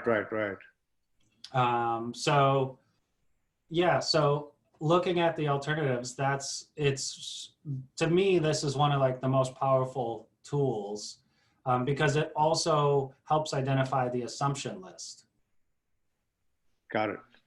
And so each of these, now the customers, even though this one is like customer, this is really customer segments. So this is all the different types of people. Like we may identify, for example, on that mind map that I shared with you guys, one customer segment is the self-educators. Another one is I'm going to hire a freelancer, or I'm going to hire a full-time person, or I'm going to hire a firm. Those are all different customer segments that would fit in here. Right. And the initial target goes with this minimal viable product, which you also hear as MVP. Love it. I love it. And so this initial target is out of all these people. So for example, in this mind map, our MVP is not the self-educators. Now, again, it certainly could be. It could be in the sense that I could say my MVP is I love writing. And so I'm going to create blog posts. I'm going to create SEO friendly pages. I'm going to really be active in online forum and groups. I'm going to go speak at conferences and entrepreneur centers. I'm going to hold workshops.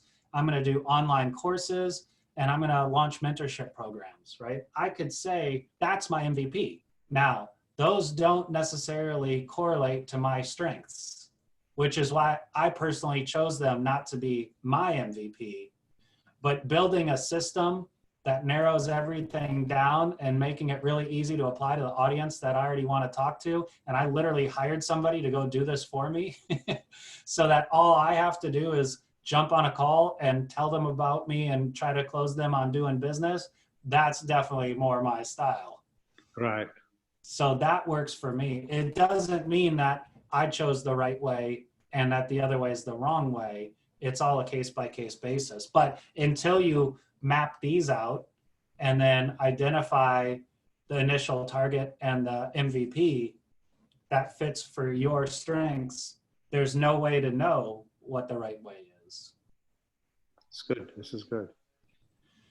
And of course, as we said, all of these create assumptions, right? So the problem, that's the biggest assumption ever, that somebody actually has this problem. Right. The second biggest is that this customer that we identify in this box actually has this problem. The third one is they actually want to solve it in this fashion. The fourth one is they want to solve it bad enough in this fashion that they pay us money. And then the fifth one is they want to solve it bad enough in this fashion to pay us this amount of money. And then you get into margins and costs and all that kind of stuff, of course, and not do any of these. Right. Right. I like that. So that at a bare minimum forces that assumption list to be created. And I think a lot of times people get, I don't know about overwhelmed. It can be overwhelming. Can you step back into so this is the module on the right-hand side, right? This one? Yeah, so it's this piece. Go back, yeah. So that's the value. Okay, that got it. So that's the right-hand side. And the left-hand side is, I can't have to zoom in, but team marketing. Let me see if I can make it a little. Maybe you can, yeah. There we go.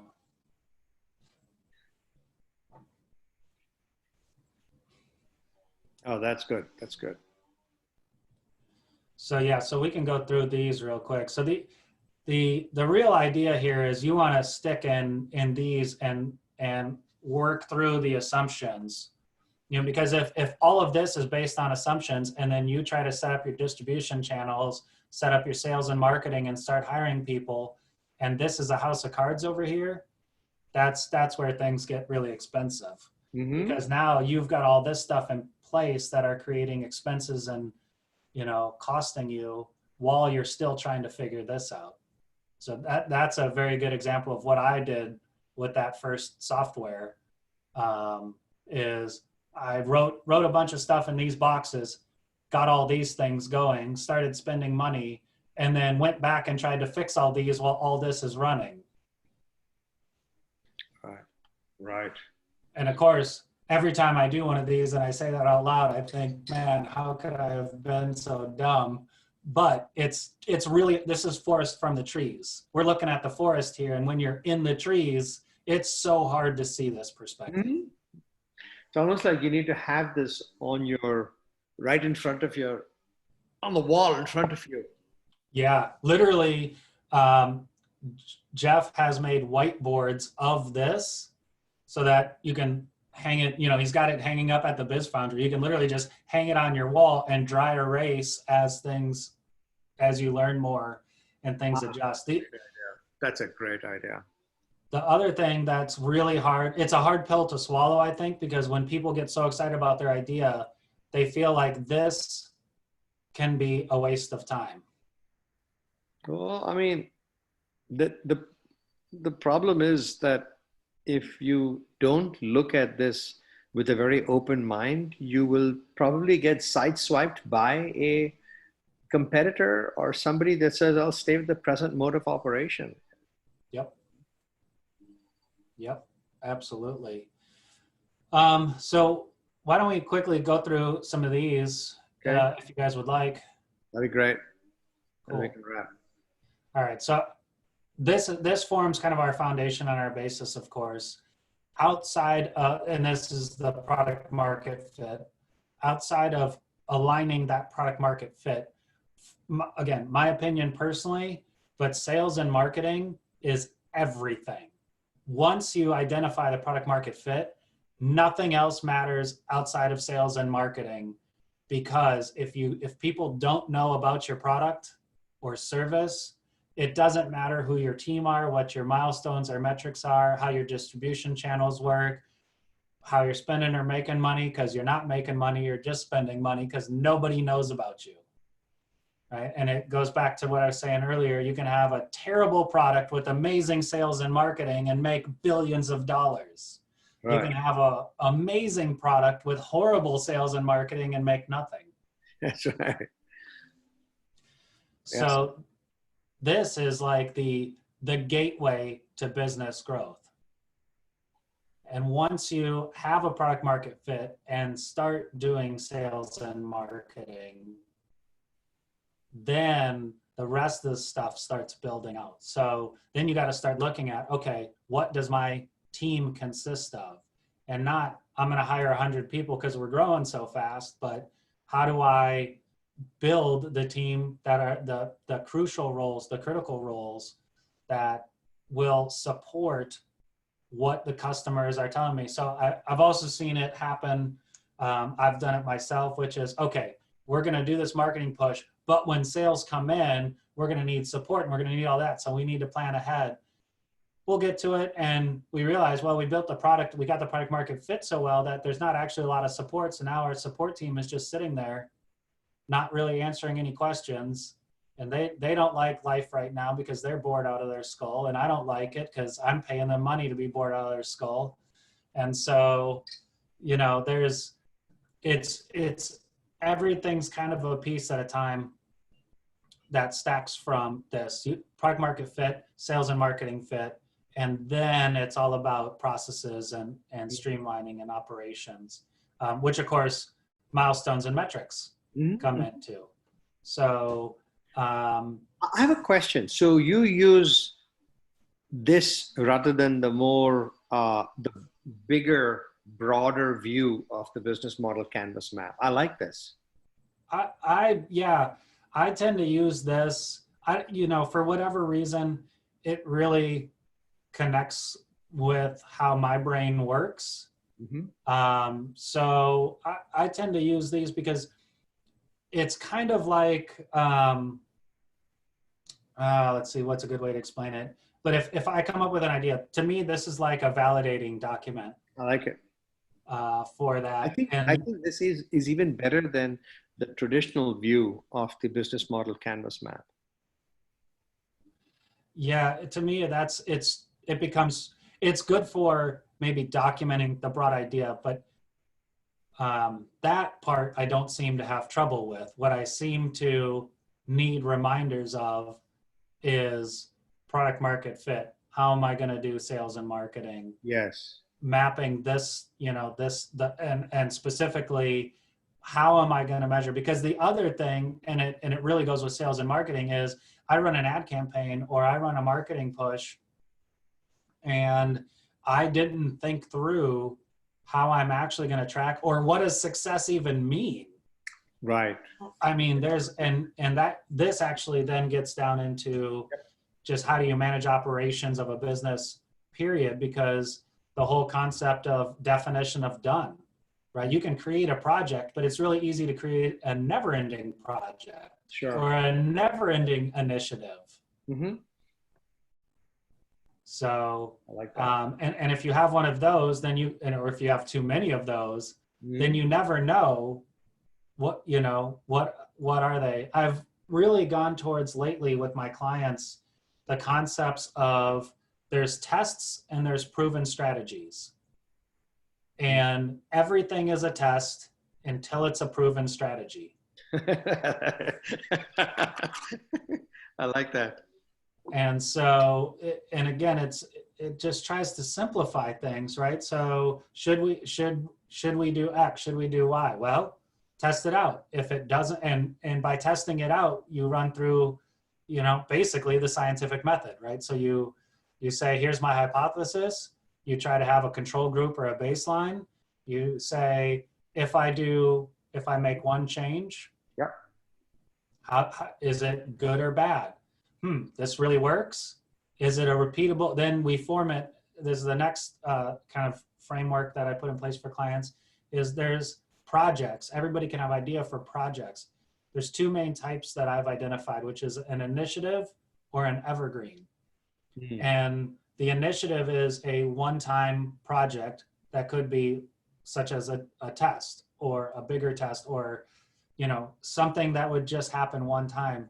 Evergreens are by proven strategies. So we've done enough tests, we've proven a strategy that works. How do we maximize that strategy? We're going to take that strategy and we're going to make it a repeatable process. And then we're going to repeat that process and we're going to remove all the friction points in that process. So if it needs a developer to do one step, we're going to get a developer to do that one step. They don't have to go to different teams and request resources that may or may not be available.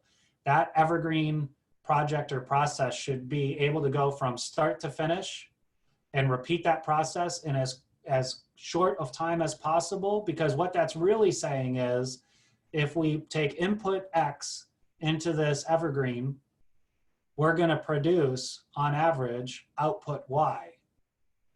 And that's usually financial. So if we spend $100 and we run through this process, we make $200. Right. It doesn't take much to see that we should spend as many $100 as we can. Yep. So that's really kind of the, you know, test and proven strategies, initiatives, and evergreens. And the more evergreens you can get inside of a business, That's what it is. Now, all of that correlates to these green boxes down here, which is one of the biggest misnomers that we have is that if you have a profitable company, you can scale no matter what. And that's simply just not true. And we can illustrate it through the fact of the evergreen example that I gave. So let's put it on a little bigger scale. Let's say you can spend $1,000 to make $2,000. Okay, that sounds fantastic. Now, we realize that this evergreen proven strategy process is perfect and the product market fit has been locked in. We've got the sales and marketing messages locked. We got everything locked in. We know that there's a large enough market that we could spend $10,000 a day to make $20,000 a day, which sounds great. But what happens is that $20,000 that we're making actually comes in over time due to cash flow. So it's going to be customer lifetime value. And we're getting into a little bit more of an advanced thing, but it's not like it's very rare that you'd spend $10,000 and then somebody would pay you $20,000 for your product. Normally, especially in like a subscription model business, you would even spend $10,000 to acquire a customer. And then over 12 months, that customer is worth $20,000. So you're still getting the end result. But what happens is month one, you spent $10,000 and you get like 2,000. So you're still negative $8,000. Now, at that point, you can't spend $10,000 in a day unless you have that in cash. Mm-hmm. And so you can't scale. Yep. But now we get in a situation where you're stuck. You can only spend, 1x on that a day. And so you're growing at this path, knowing that you're growing slow and over time. But then your competitor comes around, does the exact same thing, figures out the exact same thing that you did, and has the right connections and raised $2 million because they went to investors and said, guys, check out this proven strategy. If we spend $10,000, we're going to make $20,000. And so I need some money and I'll give you part of this business to execute this as quickly as possible. So the next thing that you know, you're out here chugging right along thinking it's pretty good. And then your competitor goes, boop, and gets all your market. And so raising the startup funds and looking at how to get money, it really gets into, it can take, even if you're profitable and even if you have proven strategies and even if you have everything else in place, most often there's a cash flow problem where you're going to need to borrow money from somewhere. Right. Yep.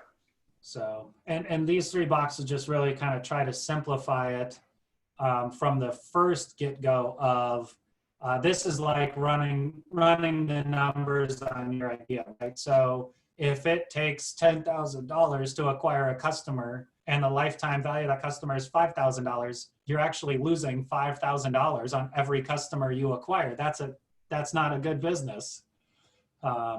So this is really just thinking about, forcing you to think through. So we have all kinds of ideas that come through here, and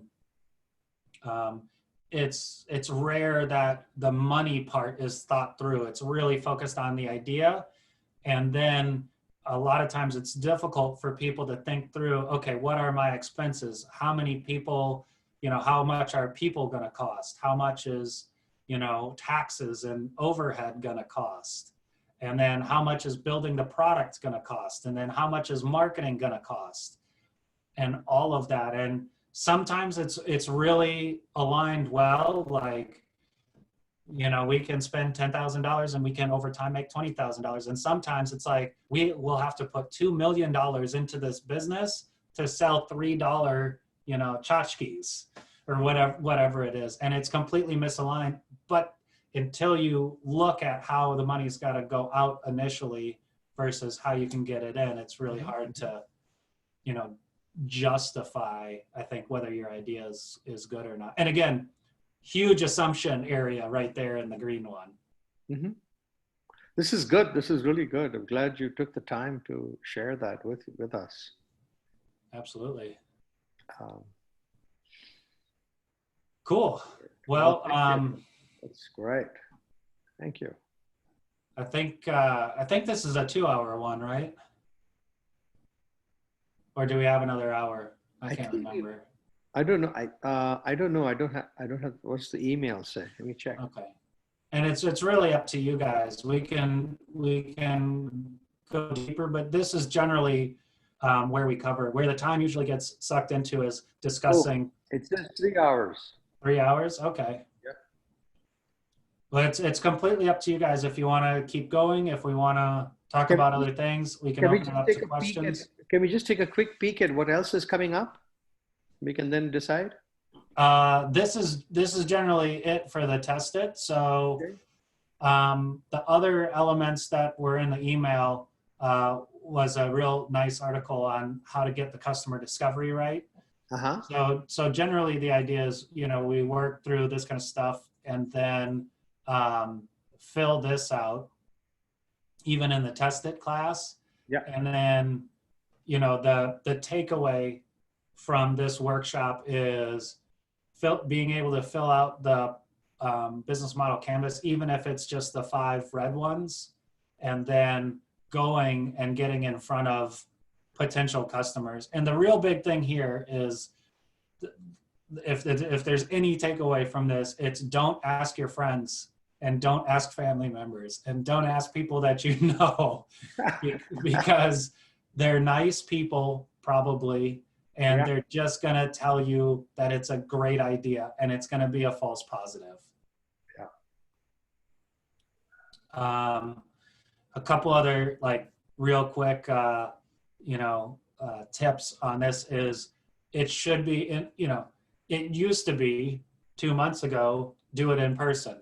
Well, now it's maybe do it in Zoom or do it in, Skype or something, but definitely try to avoid an online questionnaire. Right. And the reason being is people aren't putting critical thought into a questionnaire. They're answering it to get it done. When you have a conversation, and just like Sonia, you've asked me a couple questions and we've gone stuff, or I got the idea of showing Miro and we were able to dig into that a little bit. The same thing can happen on the customer discovery call. So you may ask a specific question about how they're solving this problem that you've identified currently, and it may all of a sudden jog something in your mind going, oh, so what about this and what about this? And it's all about asking questions. It really is an interview. It's about asking questions, but that's how you get down the rabbit hole. And after doing that a few times, you may come out of those meetings thinking, oh my gosh, my original idea is wrong. It's nowhere near. People have this problem, but they want to solve it in a completely different way. Now, the good news is that's the best result you could get from all of this, because there's people literally telling you, A, I have the problem, so you identified the problem correctly. B, here's how I want to solve it. And you're right. The only other better way to get it is you got to do it in person.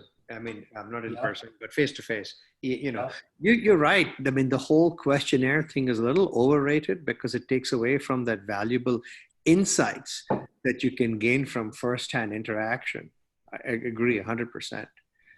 So it's well, and those insights, and even in the form of voice inflection, and this is all soft skills stuff for sure. But I mean, we all can understand if we talk to somebody and they're pissed, even if they don't have to say I'm pissed, for you to know that they're probably unhappy, right? Because we've adapted to learn that as we grew up. But in writing, it may be very terse and short, and we may read it thinking, dang, this person is pissed. And in actuality, that person is just busy and has a short form sense of writing because that's how they have to get their jobs done. Yeah, or you might take that to mean lack of interest when in fact it could be substantial interest. For sure. Or you didn't have the cues to give them the right cues to elaborate or whatever, right? Mm-hmm. So, yep.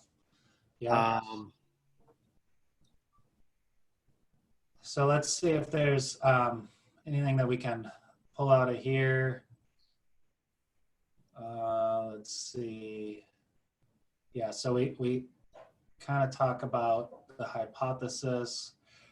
So let's talk a little bit about how not to do these things. The last thing you want to do is get in touch with a stranger. And I have people ask me this a lot, like, well, how do I find people that I don't know to do it? And again, it used to be you could go to events and start meeting people. For example, actually, I think it was mentioned in this up here. Yeah, so the Lean Startup, this book, the authors also put on a conference. I think it's usually in Vegas. The one I went to was in Vegas. And it's an entire conference about how to do this and how to run Lean and how to figure stuff out before you just go and execute. Yeah. And one of the talks that I went to was, I think it was the author of this book and then another guy that had wrote another short book on doing customer discovery. And then we did an activity in that talk where the tables were set up in, big round tables. So you had eight or 12 people. And I came to that event with an idea in the back of my head thinking this will be a good way to kind of test it out. And sure enough, I'm sitting around the round table and I went and heard this talk about customer discovery. And then they forced us to all do customer discovery with each other. And so these are strangers that I have no connection with. And I presented my idea and all of them, 100% of people at that table go, I wouldn't do that. I would just hire music lessons for my kid. I would take them to music lessons. Why would I do what you're suggesting? Yes. And I literally was stuck on my idea until that point. When you see that, you're like, well, crap. But I had a voice in the back of my mind before this saying, I think I need to use this platform idea that I have to empower music lessons. Now, had I stuck with that idea and empowered music lessons and then COVID came around, I'd be in really good shape right now with that platform because that's what's one of the things that's taking off. But yeah, so that it was such a shock, but it was, I also had that voice in the back of my mind telling me all along. Oh, so let me touch on one bit of decision-making advice. The voice in the back of my mind started thinking about this. How I think about this is, for me, there's 3 channels of myself that make decisions. One is the gut, the second one's the heart, and the third one's your brain. All right, and your brain is your logic center, of course. Your heart is your emotion and your empathy, and then your gut is what's right. And so I'm sure you guys have had this happen before where you go and you have a hard decision to make and your heart goes, yeah, but we should really do it this way because it'll help the world or help, whatever, right? Yeah, it's an emotional tie. Your brain goes, but wait a second, we have to do it this way because it's so freaking logical. And then meanwhile, your gut's going, y'all are both wrong. We need to do this because it's going to be logical, it's going to help people, and it's going to do that. But and it can, depending on what the decision is, they can all be in conflict. Mm-hmm. Generally, and again, this isn't scientific by any means, but in my experience and many of the other people that I've talked to, generally, if you make a decision solely based on your heart or solely based on your brain, you get down and it's a short-term solution, and long-term you go, damn it, should have listened to my gut. Yep. It's almost like your gut has a mix of the heart and the brain. Yep. And your third sense, right? Yep. Sixth sense, sorry, yeah. So that, yeah, listen to your gut and follow your gut is a good way to do it. And that voice in the back of your mind is literally, to me, it's like the gut speaking, going, you should focus on lessons. And my brain's like, no way, we're creating something way different. And my heart's going, yeah, this will be way cool because I have a passion for it. And, the gut's like, yeah, but people want to pay money for this stuff. Yeah. It's funny, it has the smallest voice. And it's a big brat because it goes, I told you so. Right, right. Yeah, so the one thing that you want to not do with customer discovery is go to the right audience or what you think is the right audience and then say, here's my idea. Would you pay me money for this idea? That's the wrong way to do it because you're not discovering anything and you're already putting a strong bias on the conversation. And there's also no context into no learning, no experience, you're not seeking insights. You're looking for a transaction versus the more continued. If that's the way to do it, then just play the numbers game and ask 1,000 people, and it's called sales.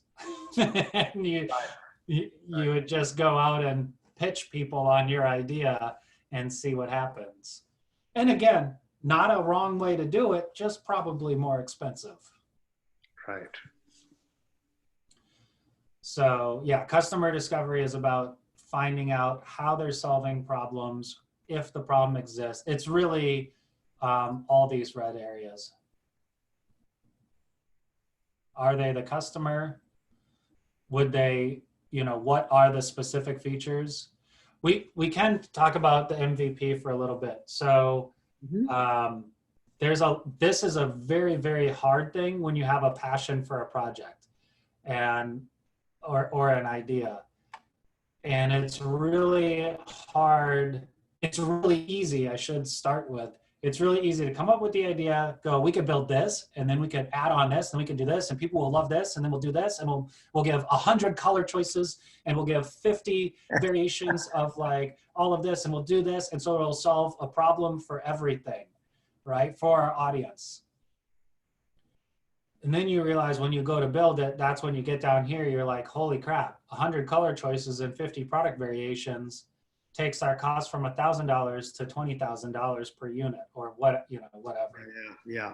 And so the hard part, that's the easy part. The hard part is when you realize your budget does not, correlate with your idea set. And so then the hard part is to say, okay, what if we started with one color choice? What if we started with one variation? What if we only started with one version of the product? And it's not just software, it's tangible products, it's consumer products, it's everything, right? And so whittling that down and making those decisions on what stays and what goes is very difficult. What can make it easier is doing customer discovery right, resolving those assumptions, because eventually people start saying, I do have this problem, here's how I solve it now, but I really wish that I could solve it in this way. And when you go down that rabbit hole and get granular on in this way, then that leads to, all right, what do you mean by this way, right? Like, should it be A or should it be B? Or what it's basically helping you get to is, if I produce product X with the most minimal feature set possible, I know and the most minimal feature set possible is a case-by-case basis, right? It's not one feature, it's not 100 feature. It's whatever it takes for this solution to become valuable enough to solve this problem for this customer. That's all an MVP is. If you can do it with one feature on a software product and you can make, $10 a month and it's a widespread problem and there's a big market, that's $1 million idea, right? If you have to do it with 100 features and you have initial sunken costs, but that solves it in a way that will solve a problem and people will pay for it, then you still have a minimal viable product. It's just, what the trick is not to have 1,000 features when you could have 100, or 100 features when you could have one. to still make money. And that's the key. That's interesting. I think the MVP solves the problem of both traction and cost if done right. Right? You're getting market traction and you're potentially reducing cost. And then the other thing it's letting you do is forces you into this whole concept of, you know, I can put XYZ features in the parking lot and, you know, bring them in as I need them or depending on customer need. So it solves your product management problem as well, if you think about it, right? Absolutely. And one of the kind of, if we get into this the lean startup concept is that it's you start small and iteratively improve. So you can start with the MVP, which solves the problem in a valuable way, but in the most minimal way possible.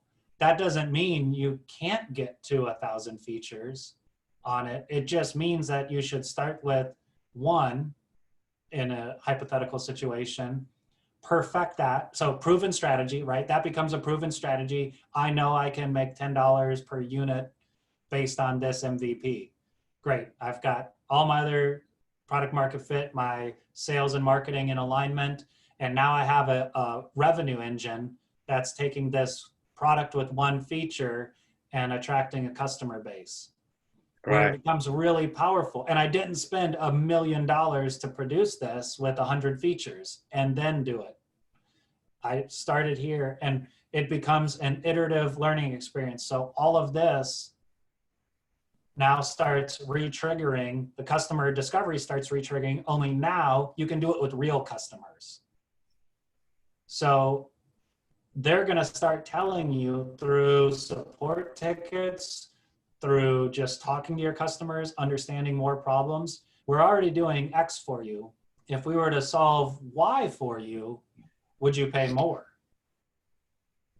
And you can just start iteratively adding to this over time. Again, this is also another use for funds, right? So on a very simple basis, you could say, hey, investor A, I have created this MVP.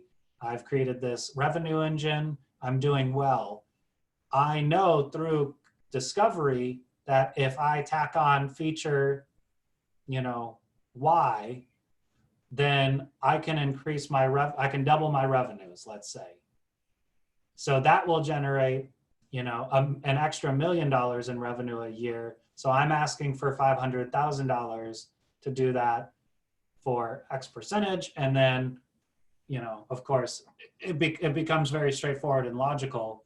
It's never that easy, but that's the concept that you're striving for. That's a lot easier than going to, say, a potential investor. And I'm just talking about equity financing, not debt financing. Right. But it's a lot easier to say, hey, I've got this fantastic idea with 100 features. Will you give me $5 million? And I have no proof of concept. Actually, that's interesting. I think it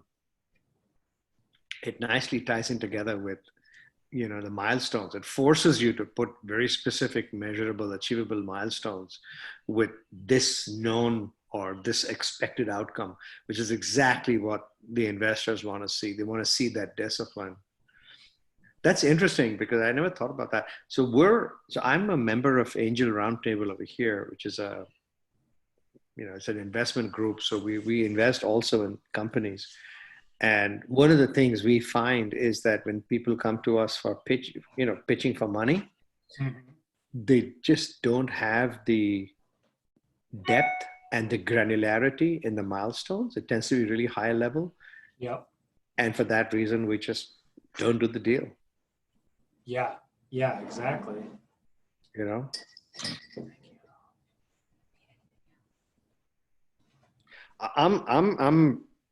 I'm game staying on till 1 o'clock and doing the lean steps. If it's cool, do a short break. I mean, yeah, let's take a short break. Whatever is good with you guys. Either way, I'm fine.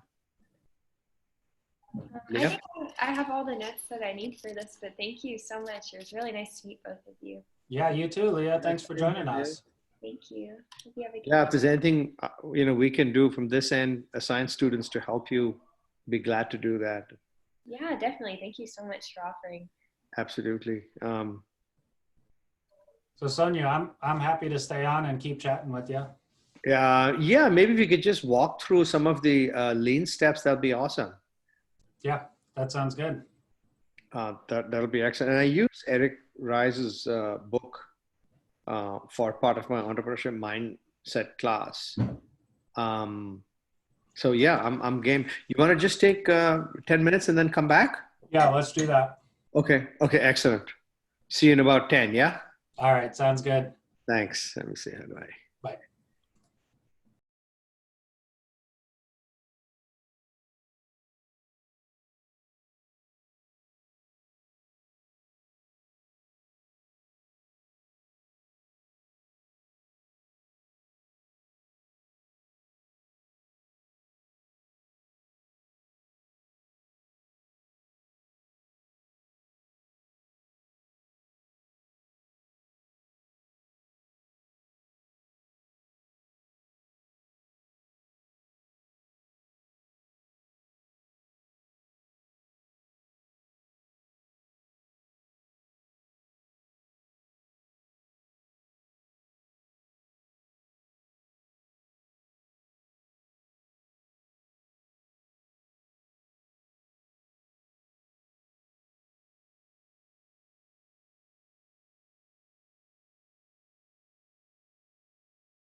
cool. Let me share my screen again.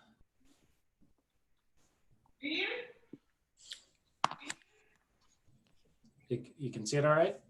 Awesome, awesome. All right, great. Okay, cool. So I brought up this page because I think it does a pretty good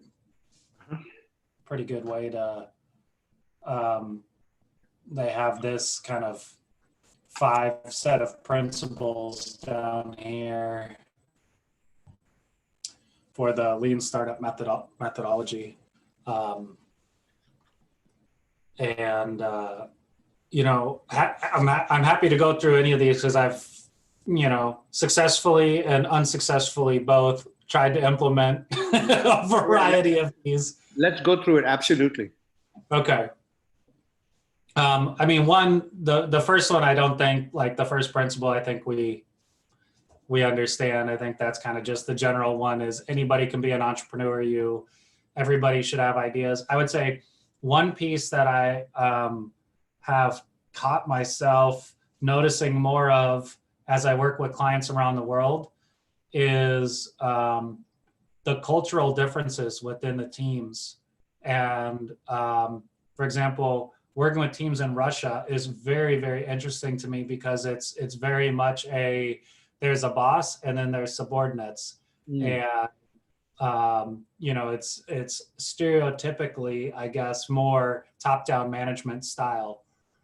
Where I have fun working in environments like that is introducing, you know, the support leader concepts and how, you know, managers and leaders can create the foundation and strengthen the business overall by using the combined strengths of their team and let everybody do their own job. Where that applies to this, at least in my mindset, and maybe it can apply to some of the stuff that you're working on as well, is that it doesn't have to be the CEO, the founder, you know, the co-founder, that's the entrepreneur.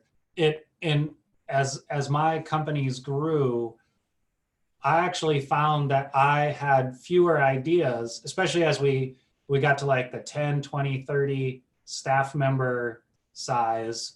All of a sudden, the people that were doing the work were coming up with the ideas. Right. And so of how to make it better or how to introduce a new solution that they already knew the customers would want to pay money for. Mm-hmm. So for me, this first one is really not just like a self-confidence boost, like, oh, even I can be an entrepreneur, but from a management perspective, how can I turn some of my employees, not necessarily into entrepreneurs where they're going to go quit and if they go start something else, but how do we create a stronger organization through these same kind of these same principles, actually. Yeah, how do we get our employees to be empowered and to come up with ideas? Mm-hmm. Which is what Google does, right? Yep, exactly. Cool. So the second principle, I mean, again, for me, all of these are just kind of guidelines. So I think, at least for me personally, I mean, this type of thing is, well, actually, I can kind of share a story on this one because I would say I have a background in software development, design, architecture, and all that kind of stuff. So when we built the early products, I would start doing it. I did it all myself. I'd write all the code. I'd design all the databases. I'd manage all the servers. And as the company grew, I basically created a management structure that I had one person in charge of all the customer service and customer perspectives, right? Services and customer support and all that kind of stuff. And then I got to focus on the product side and building the product. Yeah. And so that worked for a while. But then we had to evolve because we kept getting bigger. And what we evolved into is I actually hired a development team to do the work for me. I stopped coding, and I realized that all of a sudden I have to be a real leader, a real manager. So I dug into this kind of stuff pretty hard in the sense of, okay, you know, how do I develop my communication skills? What does a leader actually do, and what does it mean? And, you know, how do we look at it from a strategy point of view, but really developing the soft skills. And I think that's a big missing piece in a lot of,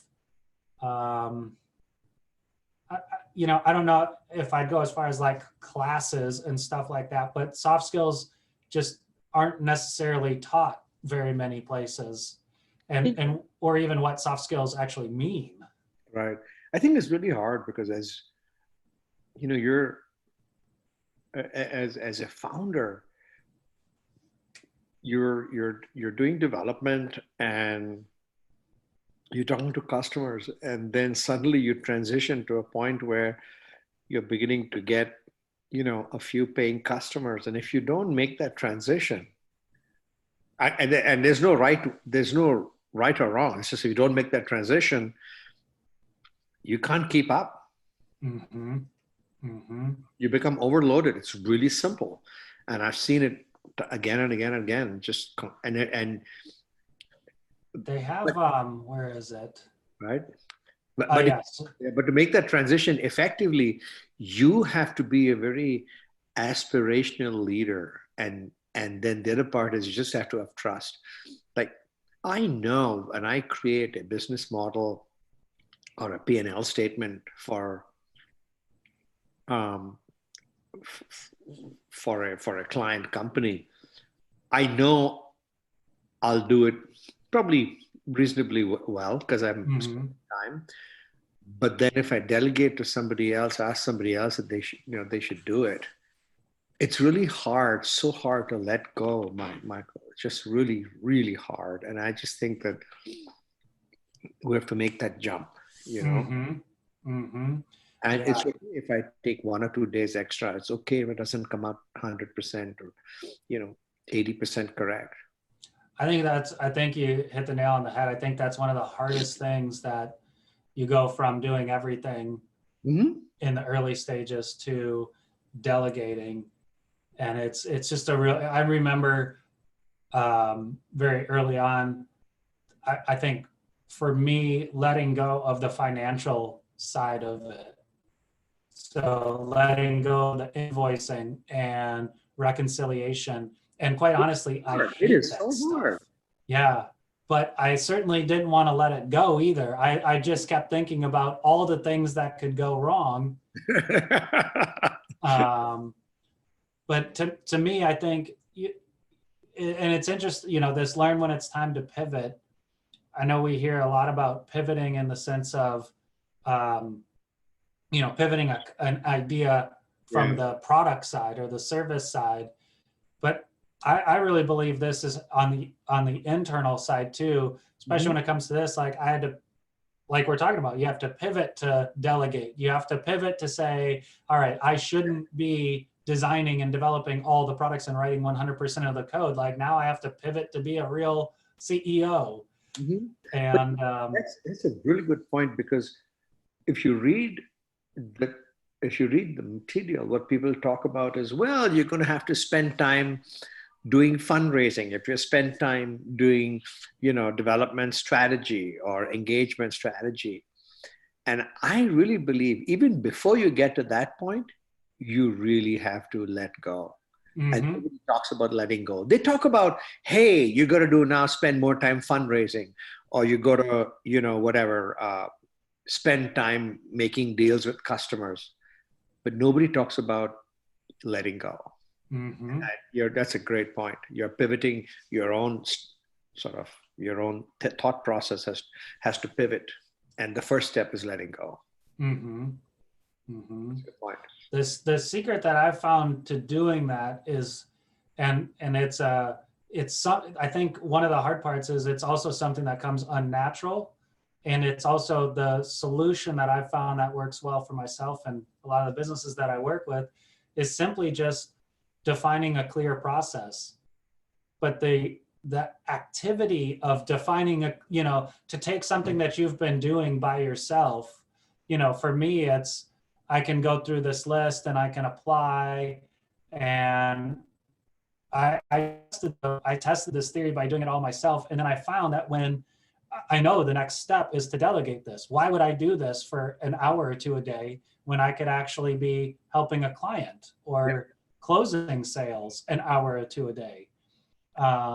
So delegating this, to me, in my mind, so many things happen automatically, and having, you know, the knowledge and the history that I had, I didn't realize, even after doing this for so long, that, man, trying to document this, and it sounds so simple. You find it and then you propose something and then you have a conversation and you close the deal. Like, how much more simple could that get? But when you try to introduce that process to somebody who has never done it before, all these little tiny things start bubbling up, you know. It's like, well, is this a qualified one, or is this a qualified one, or is this a qualified one? And then you have to ask, well, what actually, you know, what I was kind of just taken for granted of, obviously that one's unqualified, qualified, not qualified, qualified, you know, it's just a judgment call that I could make on the fly. Somebody else can't make that judgment call without guidelines. And so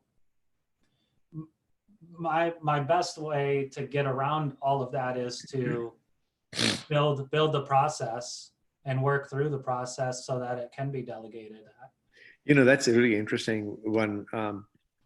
When we were, so I was doing a lot of the business development for one of the startups, and literally I was traveling 15 hours of the day. I'd fly to London from DC. I'd leave, you know, Sunday night. I'd get there Monday morning, meet with customers. I'd be back to Maryland Wednesday morning, ready to go with, you know, our local customers.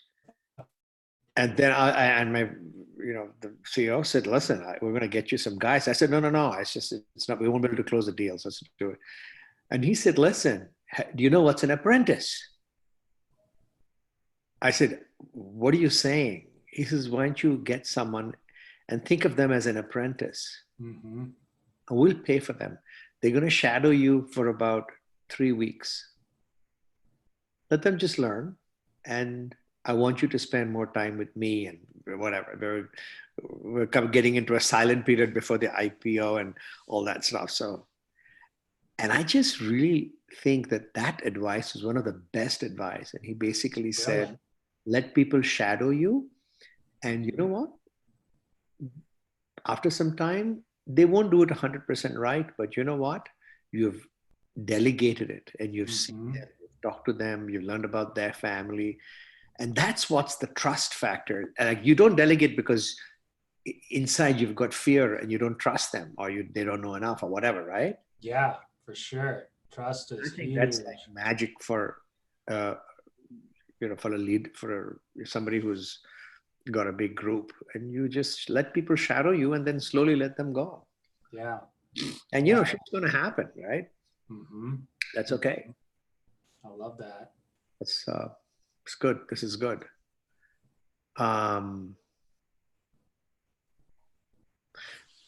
So let's see how we're doing. 12:43. So we got another 10, 15 minutes. Any you know, pointers we can do on the actual lean process, things that you've seen that works, or things that don't work?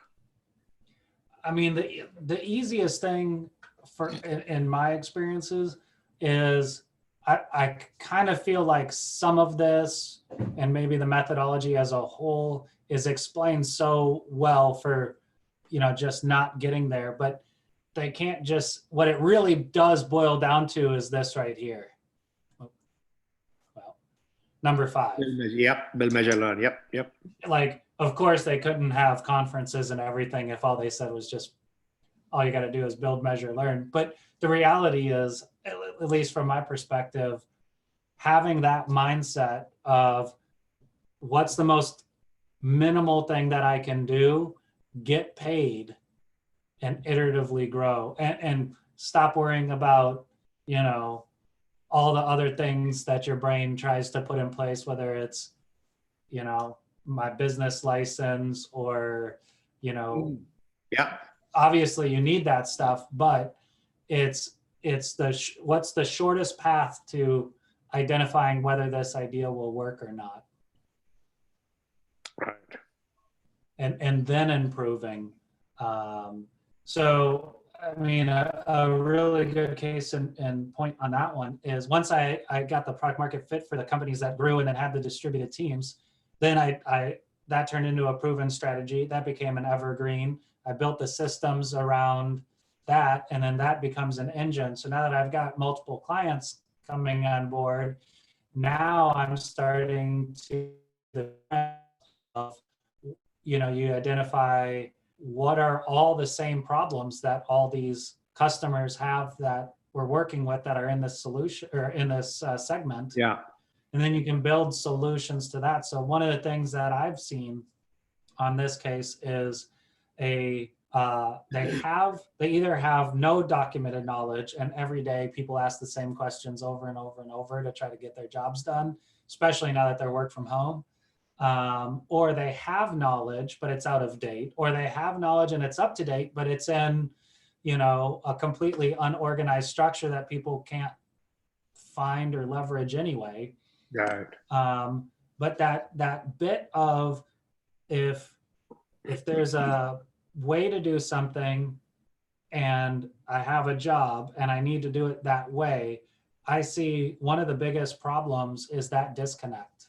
Is that it, because what happens is people, when they scale the company and they grow fast, it's we just need to get this done. We just, here's one way to do it, let's go do it. Well, if that person leaves, Oh, right. then what do we do? Or if they're out sick, or if, you know, the technology is a huge, you know, vacuum of that is we have, if our key developer leaves, dies, gets sick, or poached, Yeah. nobody knows how this system was put together. That's right. Yeah. And so that's one of, now that I have kind of this consulting proven strategy in place, for me, that was my build. And the first one was, what's the product market fit? So I built some, you know, profiles and did some outreach and measured that. And I mean, for me, for measuring it was how many outbound proposals am I sending? How many responses am I getting back? And how many sales did I close? And then the learn part was, okay, there's a trend on growth and distributed teams. Like, got it. And so now I'm going through this iteration again of how do I scale? You know, it's hard to scale a consulting business to a degree without hiring and delegating your knowledge, which is really difficult. But you can do it with products. And so for me, I'm now working on a product that will help solve that knowledge gap from, you know, we create something and we delegate it, and then we have a team or a person or whatever it is needs to know this. And the path of least resistance is asking your boss or asking your coworker. But that creates, like we talked about with Slack, creates interruptions, it creates distractions. Right. We don't even know if they're the right person to ask. And human nature says, yeah, I'll give you an answer because I'd be a jerk if I didn't. Right. And so I'm building a platform to solve that problem, but also in the most minimal way possible.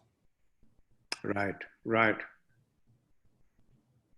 So this is good. This is good.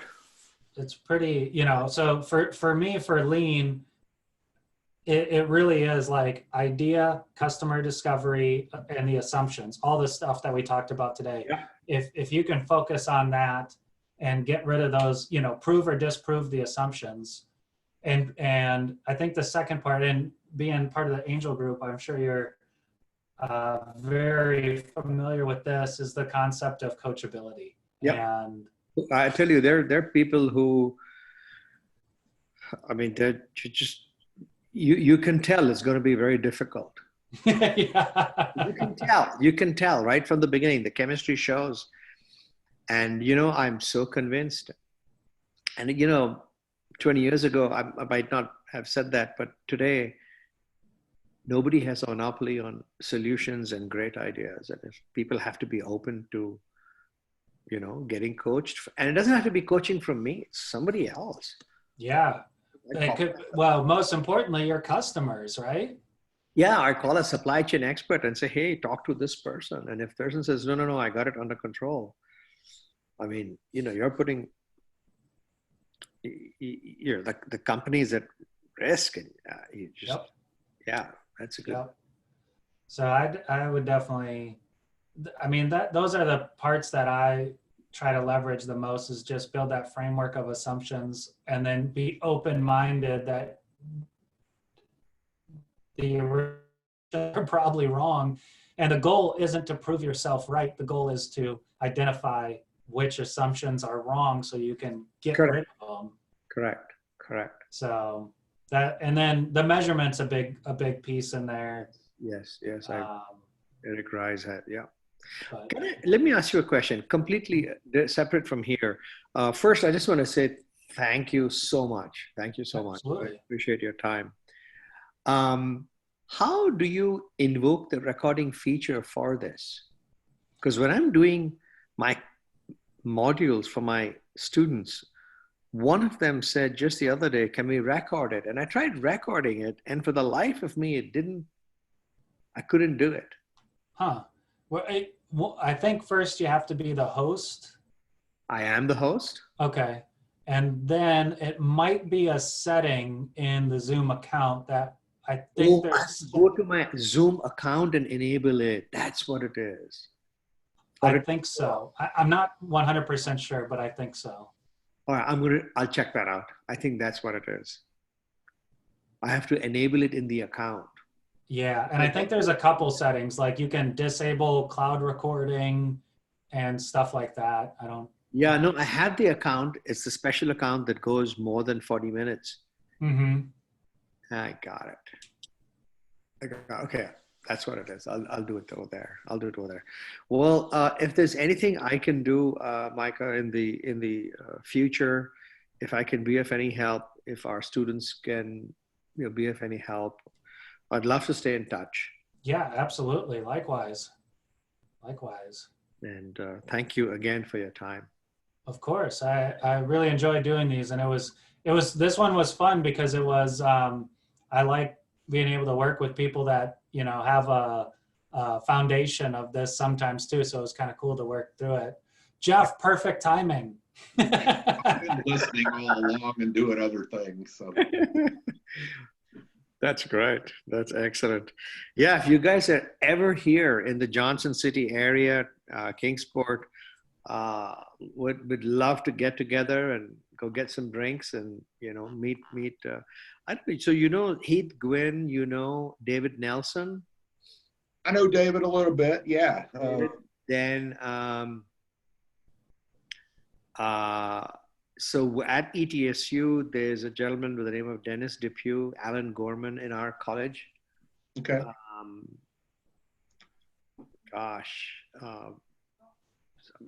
And we're I'm very engaged with David Nelson and Heath Gwynn.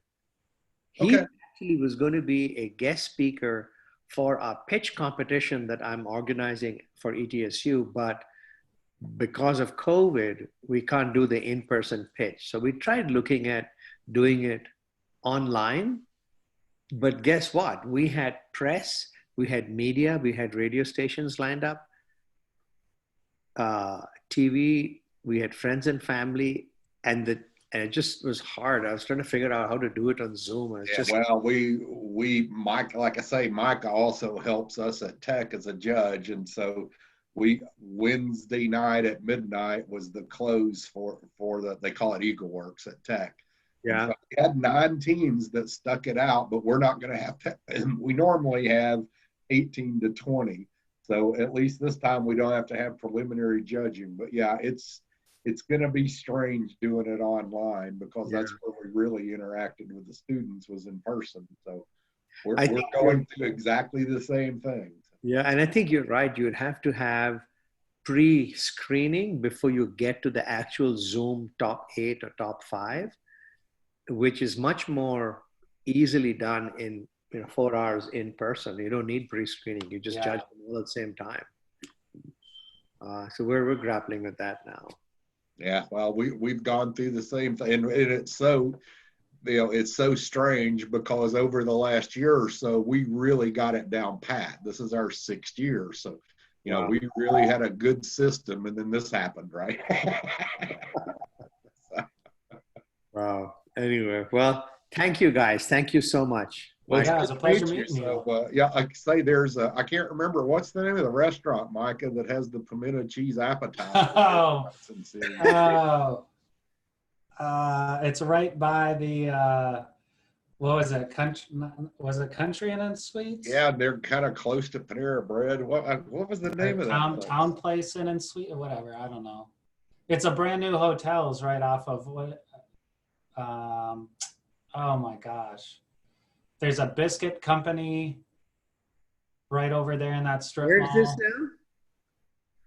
I can't remember. It's right there on the in edge of Johnson town. City. We actually have been up there for a couple of investor meetings, and Mike and I found the world's best appetizer. Now I can't remember the name of the restaurant. Is it the Cuban restaurant? No, it's like isn't it a woman's name? I can picture the sign, but I can't remember. I can't remember the names. It's not labeled. It's not Southern Craft. This is gonna drive me nuts. This is kind of a small chain. Oh, it's a big restaurant. It's huge.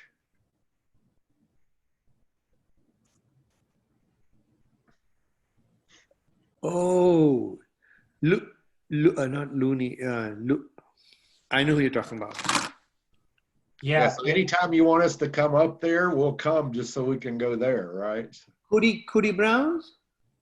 No. No. It's one word.